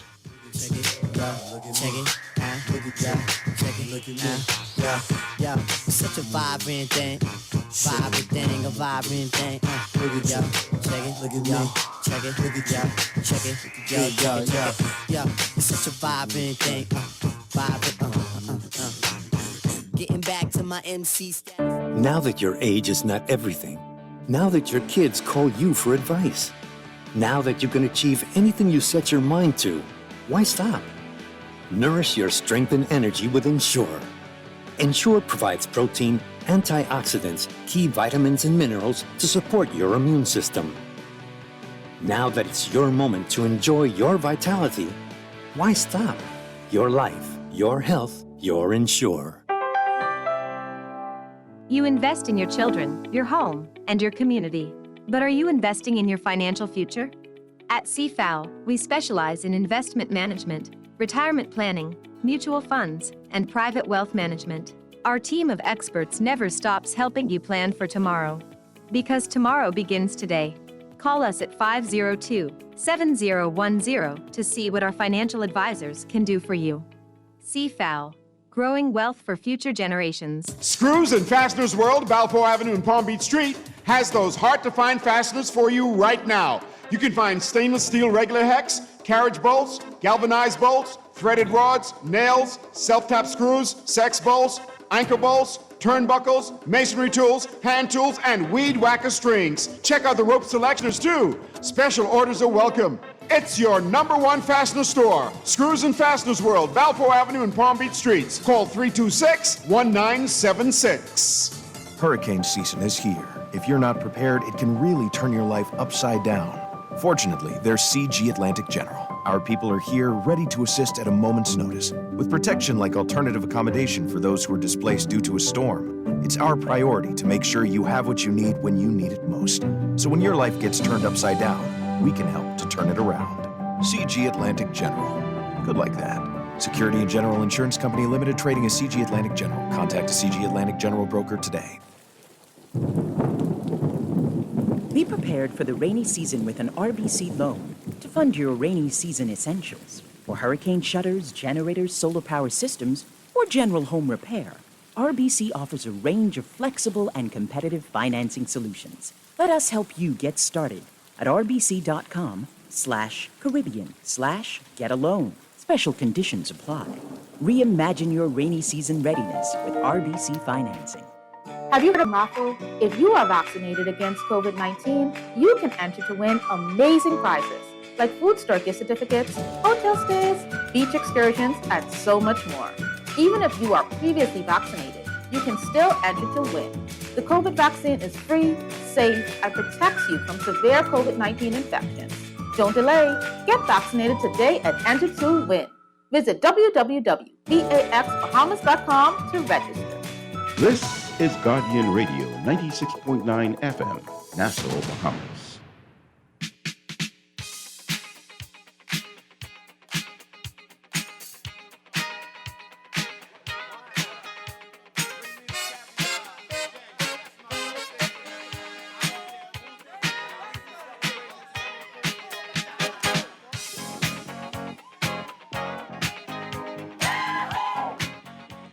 And we are back with Morning Blend on Guardian Radio 96.9. Dwight Strachan along with Stephen Hanna. And it's time for the drawing for today for the Bahamas Vaccination COVID Raffle. And you heard him call in earlier. He is here with us, Justin Rivera with the Consular Section of the U.S. Embassy in Nassau. Good morning, Justin. Great to have you with us on Morning Blend. Welcome. Hey, great to be on. Thanks for having me as well. All right, so I'm being told I got a little secret. I got a little info on you here. This is your first tour as a diplomat? Is that right? That's true, yeah. So this is the first place you've been deployed?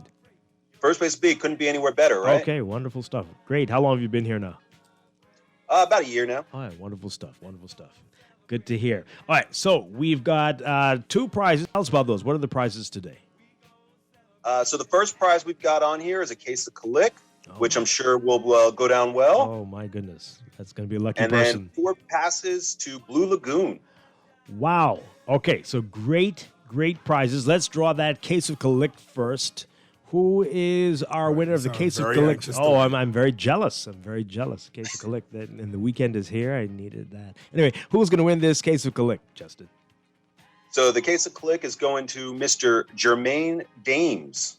All right, Jermaine Dames, congratulations. You won that case of Kalik in the Bahamas Vaccination COVID Raffle. Congratulations. And now the big one, 4 passes to Blue Lagoon. Wow. All right. And the 4 passes to Blue Lagoon are going to Dario Bowe. Dario Bowe. Hey, look at that. Congratulations to Dario Bowe. You've got those 4 passes to Blue Lagoon. That's going to be very exciting. And Jermaine Dames with the case of Kalik. Great stuff. And Justin Rivera, you did a great job. Thank you very much for being here with us this morning. All right. Well, thank you very much for having us. And next week, we're going to do daily drawings. So that's Monday, Tuesday, Wednesday, Thursday, and Friday with the Bahamas Vaccination COVID Raffle. And so if you haven't entered, what are you waiting for? VaxBahamas.com. If you're partially vaccinated, if you're fully vaccinated, you're vaccinated abroad, whatever, log on, register, and you could win these amazing prizes. Again, we're going to be doing drawings daily next week. Again, thank you, Justin Rivera. Thank you, everybody at the U.S. Embassy for this great initiative. And we are so happy to be a part of this. And tune in Monday to see if you win. For news, when we come back, Morning Blend Business, we are talking about the economy, what the government says about VAT, how they're going to stick to that promise. And we've got what one regional expert on the economy has to say about that. You don't want to miss that. That's coming up in just a bit. Stay with us. Let's celebrate. It's all right, baby. We're gonna have a good This is Guardian Radio 96.9 FM, Nassau, Bahamas. Is Guardian Radio 96.9 FM. Fresh news, smart talk, all day. The views and opinions of the hosts and guests are their own and do not necessarily reflect the position of the management and staff of Guardian Network. Wake up, it's a new day. Wake up, it's a new day.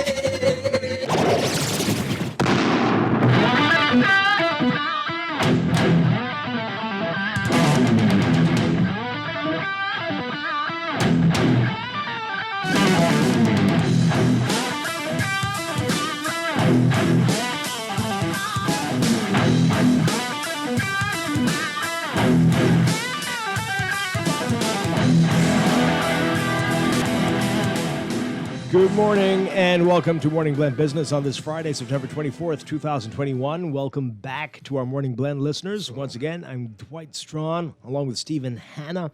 And this morning we're going to be talking about the electric guitar. Oh, yes, beloved. And we're going to be talking about the economy this morning and about the Prime Minister, what he's saying about the VAT promise and what economists have to say about this. Hubert Edwards, the host of The Essentials, had a fascinating show last night right here on Guardian Radio. His guest was a noted economist and advisor, Marla Dukaran, and quite a fascinating discussion. Hubert Edwards joining us live now. Good morning, sir. Always a pleasure. Great to have you with us. Certainly a pleasure to be here, Dwight. Good morning, Stephen. How you doing? Morning. That was quite an interview last night. Really insightful, and it's amazing how much knowledge Marla Dukaran has about the country Yes. and the whole region. The whole region, she really is an expert.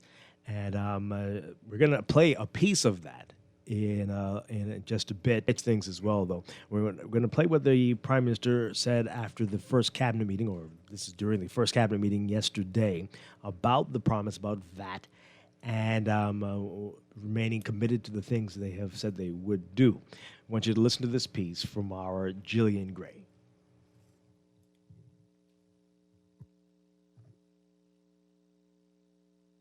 We have the health crisis, and I've asked Dr. Rodriguez to join us at our first meeting to update us on what's happening with the COVID pandemic, because unless we get that under control, everything else is lost. Though COVID-19 was the focus today, Davis says they're working to balance getting the virus under control and fixing the economic crisis. Davis says his 22-member cabinet is up to the task. So thank you all for consenting. We have taken on this mammoth task, and we are a progressive government. And what we intend to do is to ensure we move this country and solve these problems. I agree that the challenges, and I see a strong and diverse team, and therefore I know that with our experience and with our skills, we will confront the challenges directly head on, and hopefully we can bring relief to the Bahamian people very quickly. Transparency will be key, according to Davis, who says the plan is to make ministers available for interviews and give as much information as possible. The new health minister says there's a need for emergency funding as the healthcare sector needs resources and manpower immediately. We have a lot of work to do. There's definitely a need for emergency funding. We have some of our suppliers as well as individuals involved in the fight who need to be paid.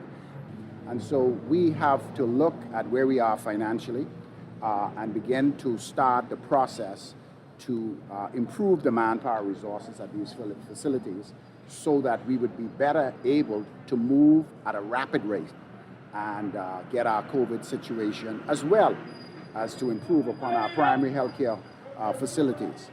Dr. Dowell says he saw healthcare workers to the point of exhaustion at South Beach Clinic, Grand Bahamas Clinic, and Princess Margaret Hospital. He'll tour the Family Island soon. While indicators point to a decrease in cases, Darville says they're not breathing a sigh of relief just yet.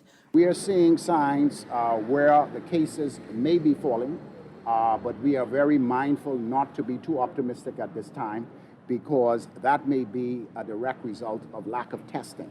So we have to get the facts together and put the puzzle together Guardian News Network. I'm Jillian Gray. All right, definitely a lot on the new government's plate. Hubert, before we get into your discussion with Marla Dukran last night, your assessment of where we are as a financial expert yourself, and the challenges that lie ahead, and balancing this with all the promises that have been made. How are they going to do all of this? Well, again, Dwight, thanks for having me. I think the Prime Minister said it well. This is going to be an issue of balancing, dealing with two crises, twin crisis of health and economics. But the crisis itself that the Bahamas is facing is so deep and so wide, that it just can't be understated. And the issues faced by this new administration are really significant and requires, I think, a moment to breathe, a moment to do accurate assessment. While a lot of the issues are generally known, persons like myself and others who speak to these things, we really speak based on publicly available information. They will have to get in there and really dig into what is in existence and actually know how they're going to respond to it. The one thing I would say to the administration, if I was in a position to advise anyone, is not to stay married to the promises that were made on the campaign trail. I understand all these things. I said, okay. Mm-hmm. Yes, it's true. I understand how these things are. You say that you're going to do this, and it was part of your value proposition for being elected or re-elected. But the fact of the matter is, we have to, because of the gravity of the issues, we have to get to the point right now where we start to ask, I think, a very fundamental set of questions. Like you would experience or you would see in the United States when there is an election or there's a discussion around budget, they would say, here are the set of plans or the programs that we wish to put in place. And then on the other hand, they say, this is how we will fund it. And so I think the multiplicity of issues which are captured in the blueprint for change, which are, generally speaking, very, very good ideas. I've been through them in maybe more summary than detail at this point in time. But, they are not brand new things. They are things which have been around for a while. Some things have been restated. But overall, I think there is a cogent plan there. The issue is, how will we afford it? We are starting in September, almost 9 months away from the end of the current fiscal, which means that every single aspect of the current budget, every single aspect of the resources available, whether it is actual or those that we plan to borrow, the amount which will be earned or that which we plan to borrow, has already been allocated, has already been planned. So the government right now must say to the public, these are the things that we have on the table, and this is how we are going to afford it. As an example, the discussion and the idea of reducing value-added tax, while on the face of it, it sounds good. Given the recent Moody's downgrade, we have to ask ourselves the question, is this a prudent policy? Because what is a reduction in revenue? And while I understand and support generally the intent, which is to bring relief to the Bahamian public, the question, I think, which is at the forefront, which should be at the forefront of our mind, is at this point in time, it's more advantageous to bring relief as opposed to not creating a situation which further destabilizes the economy and the economic situation. What do I mean by that? Go ahead, Steve. Yeah, my thought it would be that they must have some plan of how to raise additional revenue if they're going to cut back on one, right? And perhaps they've just not revealed that to us as yet. But the question that I really want to ask is, in your mind, in your opinion, we hear them saying they're going to go check it out and see where we're standing from an economic basis or whatever. Isn't that something that should have been handled before we hired like 20-something new people? And I understand that some of those ministers would have been needed for us to even get to the point of knowing, okay, what all do we need for health? What all do we need? We need a finance minister. We need a health minister. We need an education minister. But some of these ministries feel a little creative and invented. And some of these positions seem redundant and duplicate. Shouldn't we have a standard where it's like, let's see what we're working with first before we say we need a junior assistant to the regional manager of Scranton? Like, before we get that far, shouldn't we figure that out first? All right. So you're asking a number of things into areas which are, maybe a little bit above my pay grade. But let's deal with them in order. Well, first and foremost, as we're talking about the VAT, yes, if there is another set of tax treatment, or not tax treatment, but revenue treatment, which is going to bring in revenue such that when the reduction of the VAT is implemented, it is not revenue negative, then that's fine.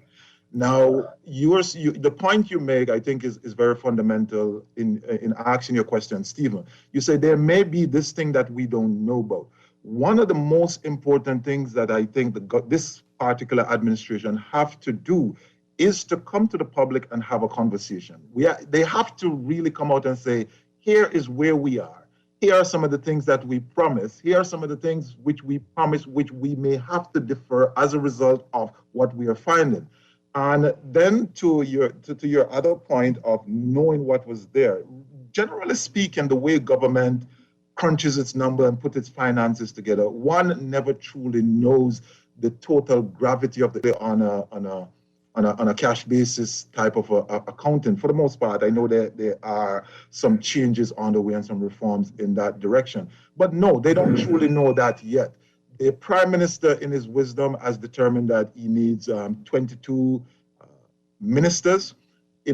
I am not going to argue with that in terms of the number. The only argument I have with the size of the cabinet is that it is counter to the principle and the convention of having a backbench and opposition of sufficient size to check the executive. And in this case, with 22 ministers, 20 of them in the House of Assembly, and 7 parliamentary secretary, there's absolutely no way for the parliament to check the executive. And so, to the extent that some things may go awry, and I'm not saying that it will, because, we expect them to be disciplined. But if something goes awry, or if the parliament in general, the legislature in general, is in disagreement with the views or the plans or the executive, there's no way it can overturn it. And so, to that extent, from a convention point of view. Yeah, but even the idea that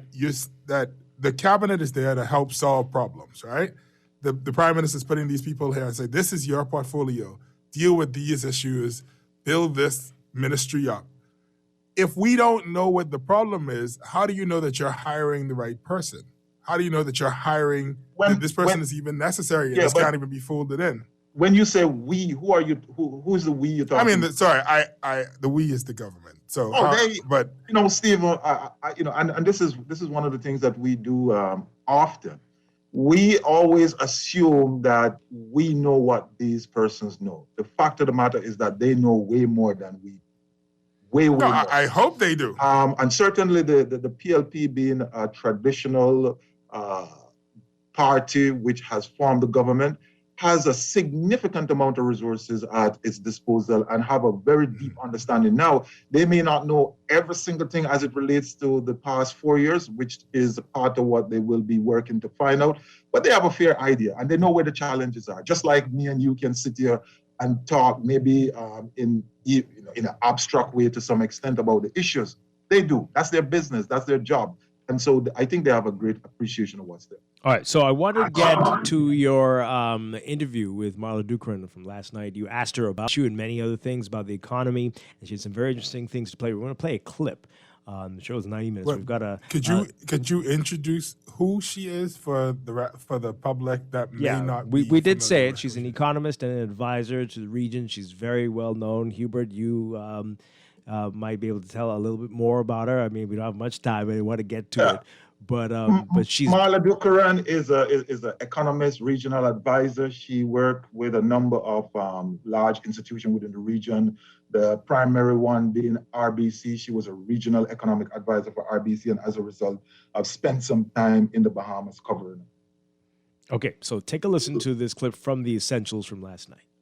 Well, Ms. Dukran, we have a national debt of $10.5 billion. And as at the current budget, before the downgrade by Moody's, we had budgeted $512 million for interest payment, which represent the highest level of debt service in the history of the country, representing some 18% of budgeted expenditure. I want you to kind of unwrap all of that in context of benchmark. We usually say debt to GDP should remain someplace below 60%. Talk to us about how that is important, why that is important, and how we should be viewing the increasing need for debt financing and what that has on the productive capacity of the country.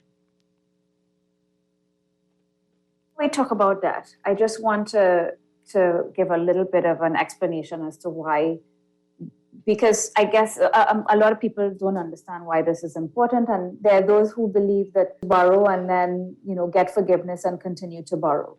The thing about it is there are only two major ways in which a country like ours in the region, small open economies, there are only two things that really drive growth: investment and exports. Everything else, government spending, private consumption, imports, all of net drain on our economy because it is heavily import dependent, right? Investments and exports is how we grow. When the government spends and overspends consistently over a period of time, it means that they are leaving less money to invest, to spend on healthcare, education, infrastructure, and all of those things, as you rightly say, increase the productive capacity of our country because they have to spend more and more money servicing the debt that they've incurred because they've overspent. So that is why debt is a problem. It affects growth, it affects the long-term viability of your economy, and it even is shown to have implications as well for human development because it affects how much the government spends on education, how much they spend on healthcare, et cetera, et cetera. So this is why we have to focus on this issue.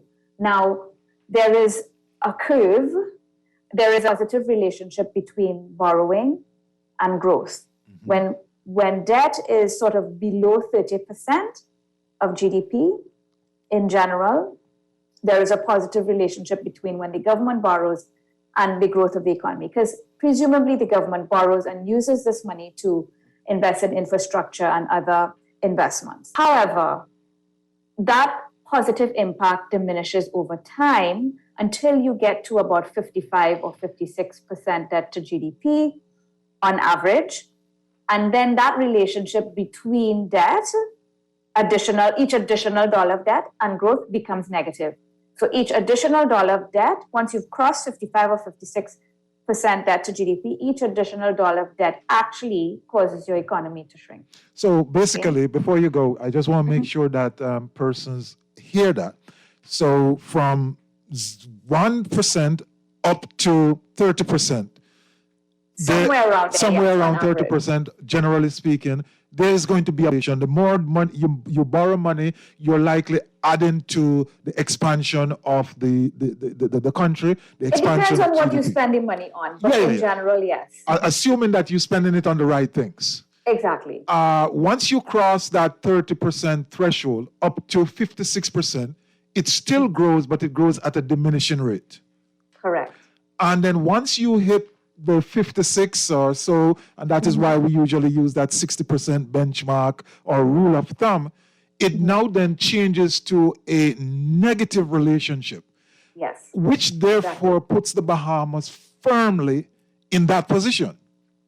Absolutely. There may be just 2 or 3 economies in this region that are not in that region, of course, Cayman being one of them. So most of us are in negative territory. We're on the dark side of debt, basically.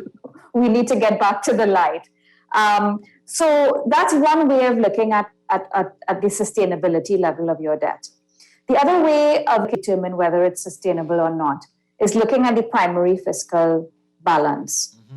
If you have a primary fiscal deficit, you know the overall deficit is what they got, right? And they say we have revenue of $5, we have expenditure of $7, so our deficit is $2. Okay? Yes? Yes, I'm with you. Right. A primary deficit, however, is when we are already in deficit before we pay the interest on our existing debt. On our debt. So let me break this down for the layman. So you are working $100 per week, all right? And you make up a budget. Of course, you owe the bank $5,000. And before you make allowance for the interest you're supposed to pay on that $5,000, you already run out of money. Exactly. You are in a deficit. So you are displaying a primary deficit. A primary deficit. And when you're you know that you are in unsustainable debt territory, regardless of what your debt to GDP is. It means your debt is already unsustainable because you are borrowing to pay interest on loans that you already took. Right. And the Bahamas in its 2021-22 budget, I think had a primary deficit of somewhere around $30+ million. I can't remember the exact figure, but there is a primary deficit in this current budget. Yeah, I am seeing here in my data for 2020 to 2021, 930 million is the primary deficit. And 2021 to 2022 fiscal year, 439 is what is projected. I stand corrected. So that definitely puts us in a place of bother. Every single thing that we borrow from here on in, we will have to borrow to pay the interest, any level of refinancing or rescheduling. Correct. Exactly. Now, Ms. Dickeran, we have a new administration, and there's always the possibility, as we have explored earlier, that with a new administration, and if especially there significantly new personnel, you could have a new way of thinking, and you could have a different outlook. But as election goes, the party usually makes certain promises. In this instance, the Bahamas is now under the leadership of the Progressive Liberal Party. They have formed the government. And in their blueprint for change, one of the things that they promised as part of their campaign platform was a reduction of 2% in VAT, effectively reducing revenue. How do you see this in light of the stock of debt that we have, a primary deficit, and the most recent downgrade for this? Is this a wise move?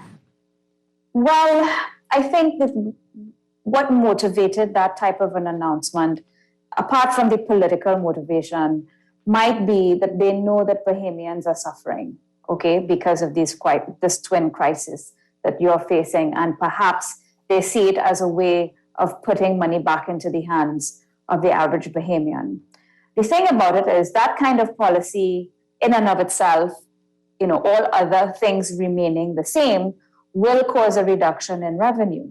However, unless they announced some revenue measure or measures, for example, I know that a corporation tax has been discussed, and we know even globally there is a discussion underway about implementing minimum corporate income corporation tax. Yes. Perhaps that's the trade-off that they had calculated. I am not sure. Well, you brought up a very important point and a very sensitive point for the Bahamas.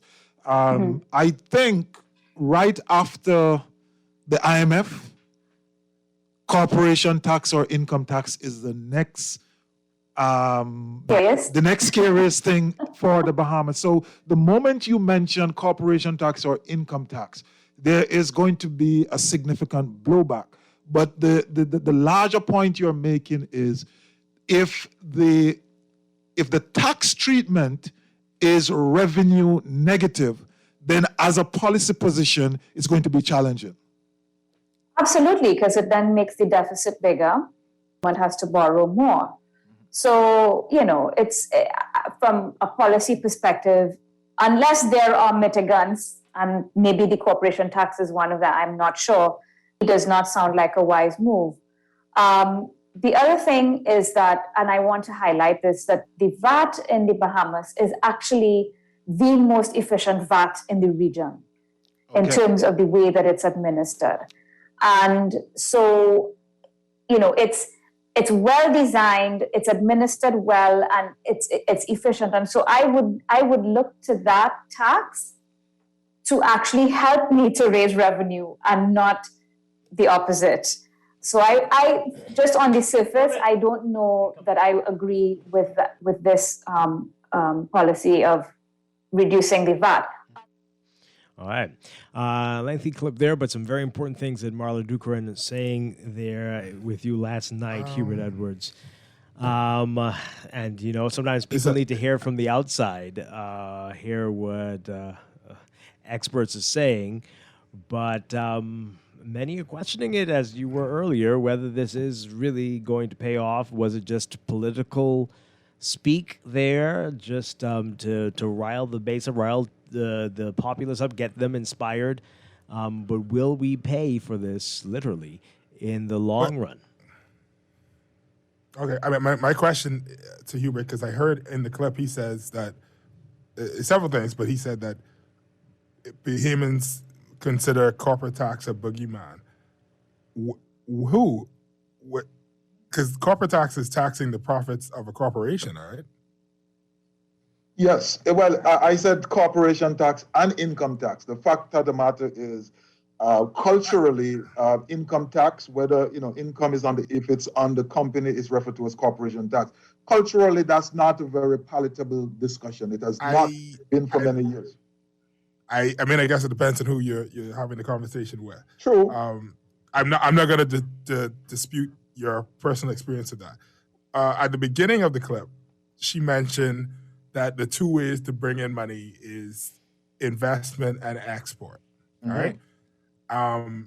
And I see that her final conclusion was she doesn't, because our VAT is probably the best thing that we have going for us, tax-wise, revenue-wise. She doesn't think that it's a wise idea to chip away at that, particularly when we have nothing else to fall back on. Because she says investment and export, right? And I know that generally speaking, economically, our governments tend to lean heavily on foreign investment or hope for foreign investment and stuff.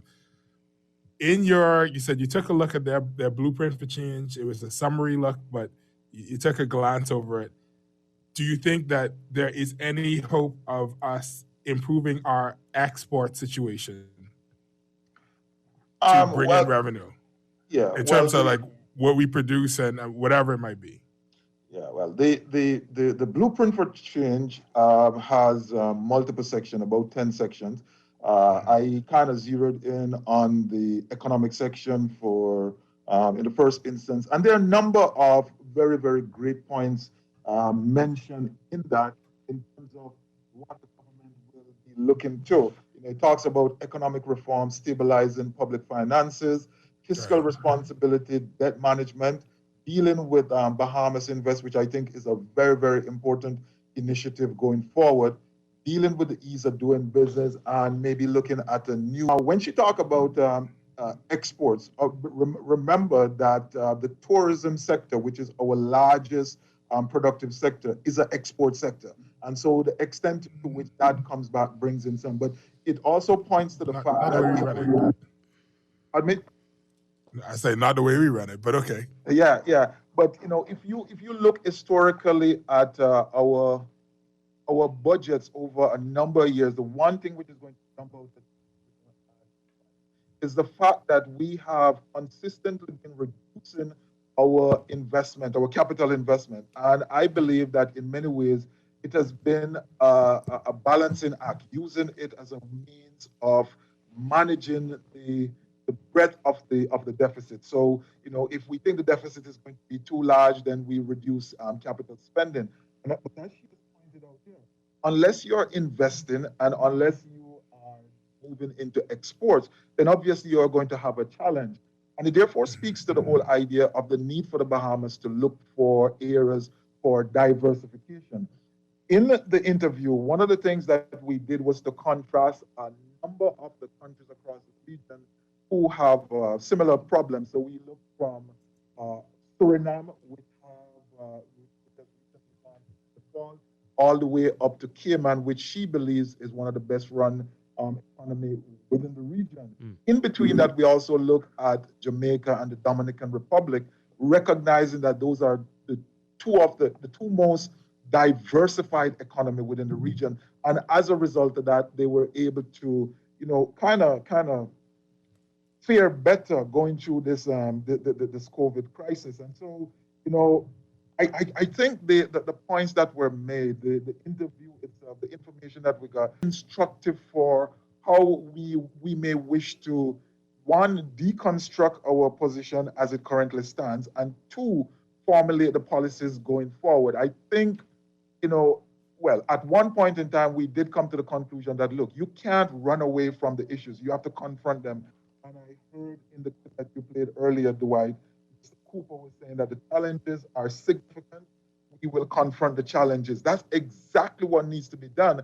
And it must start at the point where we fess up to the issues that we are facing. So, in terms of the PLP administration, if there were things in their platform, in their election promises, which are now antithetic to solving the solution, then they just need to come out and say, look, here's where we are.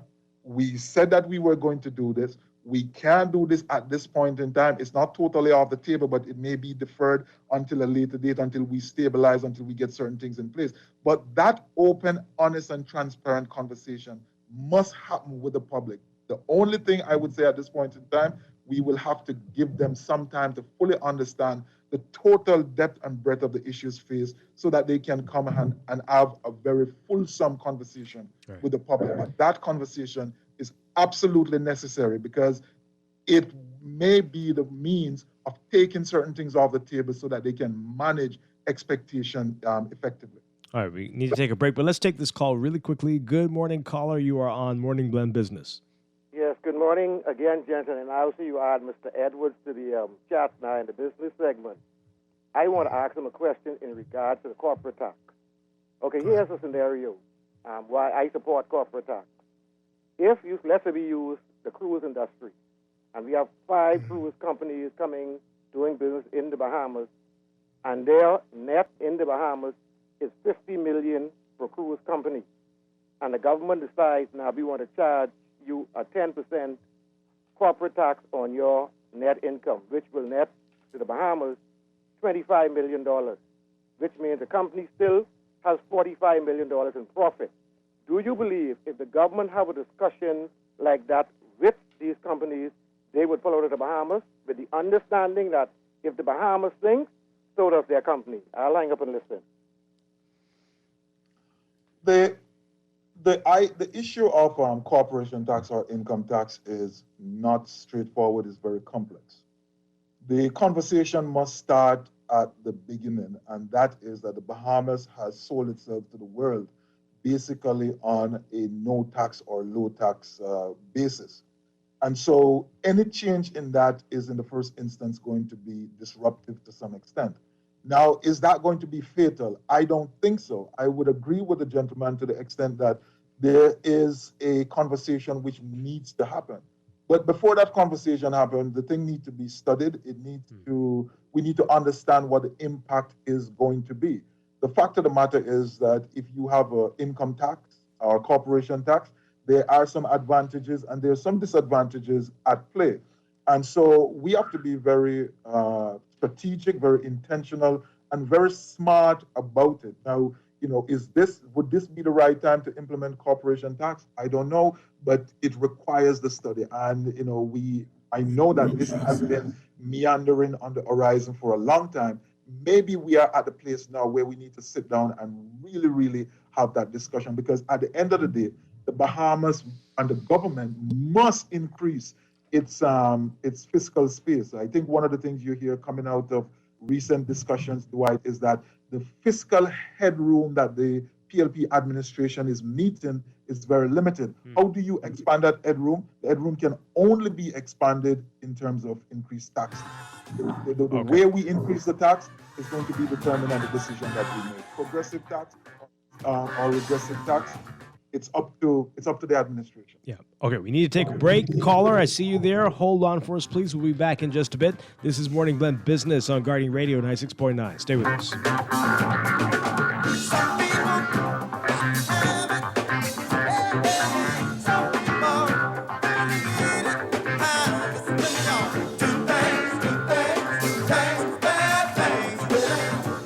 This traffic report is brought to you by Shield Insurance and Prudential Loss Adjusters. Final moments of our traffic watch this morning, and we can see that the morning commute is really in full effect now. Of course, Southwest Gateways are leading the line in terms of the amount of traffic that's trying to get out. Before we even get into that, as we look around the island, we can see that West Bay has certainly picked up. There is a slow coming into the Saunders Beach roundabout from out west. But once you pass that roundabout and get along West Bay Street headed into the city, the ride is pretty good. It's not as challenging as yet anyway. East Street from in the south gets a little bit crowded once you head into the Soldier Road intersection as the traffic makes its way into the city, heading towards those roundabouts. It gets a bit thick in there. And of course, the highways in that area. As you run into Independence Drive, you've got heavy traffic lines from the east side running over to Blue Hill Road, wanting to get through that roundabout there. And a familiar look of traffic is along the eastern road trying to get into the city at this point. Prince Charles Drive, not a bad ride, but you have a few slowdown areas along that route. Inner City Wolf Road just gradually building, so traffic is moving along that route, and so far the slowdowns are minor. But getting back to the area of the Southwest, of course, Gladstone Road, heavy traffic lines still trying to get up there onto JFK. Highway, same thing. You still got those two lines of traffic working their way out there on the Tony William Darling Highway, but still a bit of a wait time to get out of there. And Carmichael Road hasn't moved over the past hour, mind you, but you still got a hefty traffic line leaving Carmichael Road to get through the Blue Hill Road intersection and then along Blue Hill Road itself. Nothing out of the ordinary in the streets at this point. No delays, no major obstruction that we have to tell you about or any accidents we've heard about for the morning so far. This National Traffic Report is brought to you this hour by the folks over at Garden of Eden, where you're able to enjoy the best boil and stew on the island. Delicious Bahamian breakfast from 7:30 every morning. Call 819-5574. That's 819-5574 for easy pickup, directions, and orders. With your Sky look at traffic in real time, I'm VANN. Michael was in a horrible car accident. Prudential Loss Adjusters managed his claim and got him the settlement he deserved. Sierra's roof received hurricane damage. Thanks to Prudential, she and her kids are happy with their claim settlement. Tammy fractured her ankle in a slip and fall. Prudential saved her time, money, and peace of mind. Prudential Loss Adjusters are here for you whenever a tragedy strikes. Call 322-4026 now. This hurricane season, be ready. Protect your home with an affordable and comprehensive home insurance policy from Shield Insurance. You can't control what nature blows your way, but with Shield Insurance, you can rest easy as you ride out the storm. Protect your largest and most valuable investment. Don't take a chance. Put your home in our hands. Shield Insurance agents and brokers in Nassau. Call 356-7202 or Freeport 352-5945. This is Guardian Radio 96.9 FM, Nassau, Bahamas. It's time for your morning business report brought to you by CFAL. Lending institutions releasing close to $25 million in the economy for new home construction and repairs during the second quarter of the year. That's according to the central bank. It's a more than 66% increase in total mortgage disbursements compared to the same period last year and reflects the continued strength of the construction sector, which has been buoyed primarily by small to medium-scale foreign investment projects.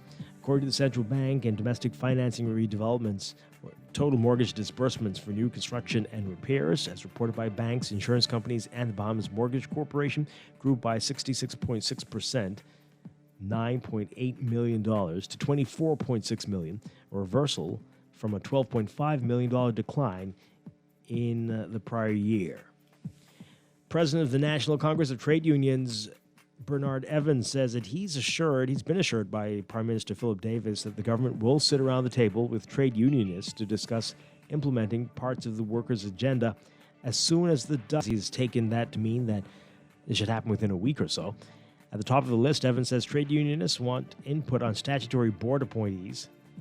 He says the low-hanging fruit for us would be the board appointments. Statutorily, there should be, according to Evans, labor representation, and those representations must come with consultation with the Congress. You can read more about his comments in today's Guardian business section. Overseas, world markets mostly lower today, though Japan's benchmark jumped as it caught up after a holiday. Shares fell in Paris, London, Shanghai, and Hong Kong, but climbed 2.1% in Tokyo. U.S. futures also declined. Worries over troubled Chinese real estate developer Evergrande and the pandemic are weighing on sentiment. Some Chinese banks today disclosing what they were owed by Evergrande, seeking to dispel fears of financial turmoil as it struggles under $310 billion in debt. Evergrande's announcement that it was making a payment due Thursday helped to ease some worries.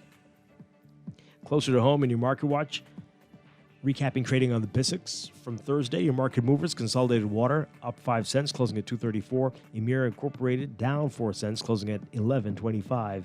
The BISX All Share Index closing at 2,070.29, up 0.01. That's your Market Watch, and that is your morning business report brought to you by CFAL, growing wealth for future generations.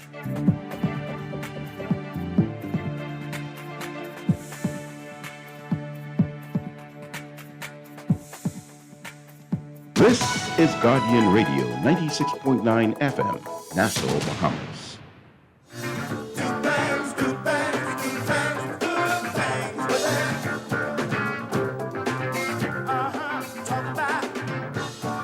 We are back with Morning Blend Radio 96.9. Dwight Strachan along with Stephen Hanna. We are talking with Hubert Edwards, the host of The Essentials here on Guardian Radio, and about his interview with Marla Dukran, the economist and advisor to the Caribbean.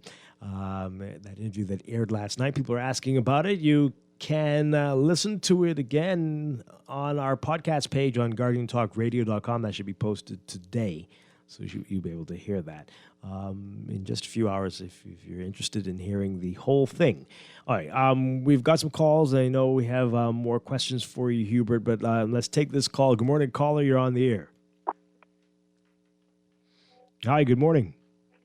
Hello? Hi, you're on the air. Good morning. Hey, you're on. Hi, good day. This is Adayo calling to redeem a prize. Sorry, what? What was that? Say that again? Calling to redeem a prize. Oh, okay. We're going to put you on hold. The U.S. Embassy is going to get in contact with you. The U.S. Embassy is going to get in contact with you. All right. Thank you very much. Congratulations. All right.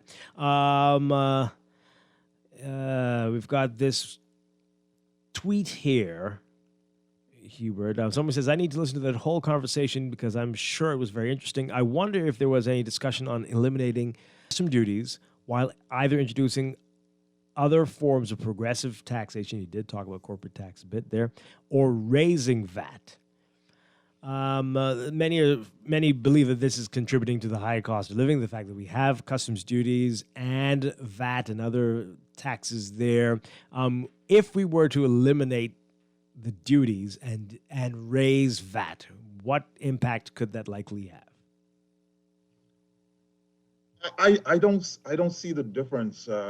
In many instances, this is just really the means of administering the taxation. Now, It may create some issue as to how it's collected, how efficiently it's collected, and could potentially in the long run harm the government's collection of revenue.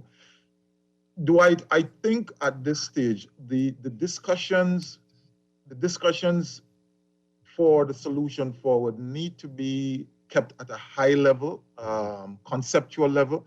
And I think the way to formulate that is to ask the question, what changes are we going to make which is going to cause the government to be able to afford the things which it needs to do? We heard from the clip you played earlier, Dr. Darville saying healthcare needs money. Well, healthcare needs money within the context of $1.6 billion on the table currently unfunded, in the context of $951 million in deficit, within the context of a primary deficit, as was pointed out by Marla Dukaran last night.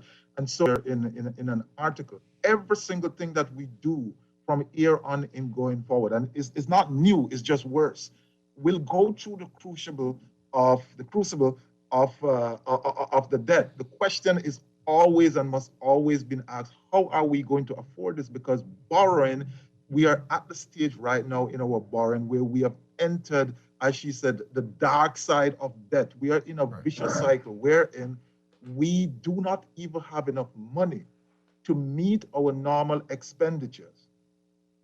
We have a primary deficit, and then we get to the place where we still have to borrow, but we must borrow and then borrow money in order to pay the interest on borrowing that money. And so, here is where I think the public needs to start to ask itself the question, what role do I have to play? The truth is, Dwight, I don't matter who is coming with a story. The truth is, we are not going to get out of this situation without every single human being in this country feeling some pain. I think that is as clear as is absolutely no free lunch for the fixing of the Bahamas. And therefore, if that means that some persons are going to pay more taxes, some persons are going to see their standard of living go through some level of disruption, at least for a time, there is a sacrifice that we all must be willing to make in order for us to get to the place. If we try to solve this and try to solve this on the cheap, it's not going to work. It's scary. All right, especially because some persons will be like, they already, their standards can't go any lower. But somebody sent me the question about the possibility of, instead of borrowing, getting donations. And I think they're thinking in terms of like how with smaller projects, like I could request a grant to do stuff. My thought is, well, what if there was like a crowdfunding situation, like what do you call it? A share? Is it a bond offering or a share offering to raise funds for certain infrastructural things that need to happen within the country? Anything is possible, but when you're talking about quantum, it becomes a totally different issue. We're talking about billions of dollars. The method or the methodology to deal with infrastructure, I think public-private partnerships provide a great basis for doing that. But where the government is right now, where the country is, and I think Marla Dukaran mentioned this, one of the options available to us is to go to our lenders, the investors, and start talking about reprofiling the debt. And part and parcel of that reprofiling is actually requesting, forgiveness, if you will, of some of the principal. Because at the end of the day, these things usually work because the investors will say, if we put you in the strongest position so that you can pay, then ultimately you may not default. And I'm not saying that the Bahamas is going to default on its debt. I do not believe that. I believe that they will tax Stephen Anna to his very last cent before there is a default. That's the reality. So when we talk about the debt, right, and like I said, the Prime Minister is right. There's a multiplicity of issues to be balanced. And one of those issues which is to be balanced is captured in the statement made by the governor not too long ago, where he said, before there is a default, the taxpayer will feel some discomfort. If you remember that statement, I may be paraphrasing, but he did say that. Basically, they will. So nothing is off the table. And so we just need to really sit down, discuss these things, understand them, know where the connections are, because nothing in this whole process is disconnected. Yeah. And then have that honest conversation. Okay, we've got a lot of calls coming in and a lot of text messages. Let's take these calls. Good morning, caller. You're on Morning Blend Business. Good morning. Hi. Hi, Dwight. First-time caller. Thank you. Welcome. I just want to commend you for a wonderful show. I've listened to you over the past several years. My name is Don King, by the way. I'm the candidate for Golden House in the recent election, Coalition of Independence. I just wanted to find out from you and your crew, has any of you seen the IMF 2020 report? Out of book? Hubert, I'm sure you are familiar with it. No, I have not seen an IMF 2020 report. I don't remember looking at anything like that specifically. Well, Hubert, you kind of spot on. The reason why I asked is because I wanted to make sure you knew about it. Some of the macro policy advice that they're offering has to do with income tax. And they're suggesting that. Now, in my campaign, I talked about reduction in VAT as well. I believe there are some studies that show that at 7.5%, I think we had a greater degree of collection. And so a lot of what I've been hearing is just becoming universal, the absence of all the relevant data. And so that can't happen when you're having this kind of discussion. Because if there are facts to show that at 7.5%, you had a greater a degree of collection, whereas at 12, there's a contraction but less disposable income. You have to look at, you have to factor that in too. You can't just talk about the VAT being the most efficient tax. VAT has been enforced in the world from Dwight 1954. France was the first country to issue it. And the Bahamian taxpayers have been the bearers of burden since 1917, when the colonial office first determined, hey, we're going to tax the 50,000 population as opposed to the 5,000 visitors. At some point, there has to be relief.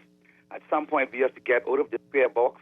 It's good to discuss all of these tools, financial tools, Debt Management Act, Fiscal Responsibility Act, but all they're doing is keeping you within a square. What the coalition was talking about, we need to consider that. If you're talking about 50 billion metric tons of aragonite being used, statistically that's recorded, and it's getting at $200 to $7,000 per ton. We need to get out of this borrowing to pay debt and trying to see life spent for the last 50 years. And you think the wisest thing you mentioned is it has to be conceptualized at a different level. And perhaps we need to look at the resources. Yeah. And that is why we were saying what we said, and we talked about a $700 million hospital and dealing with all of the various issues socially and economically by, disposing of some of the natural resources.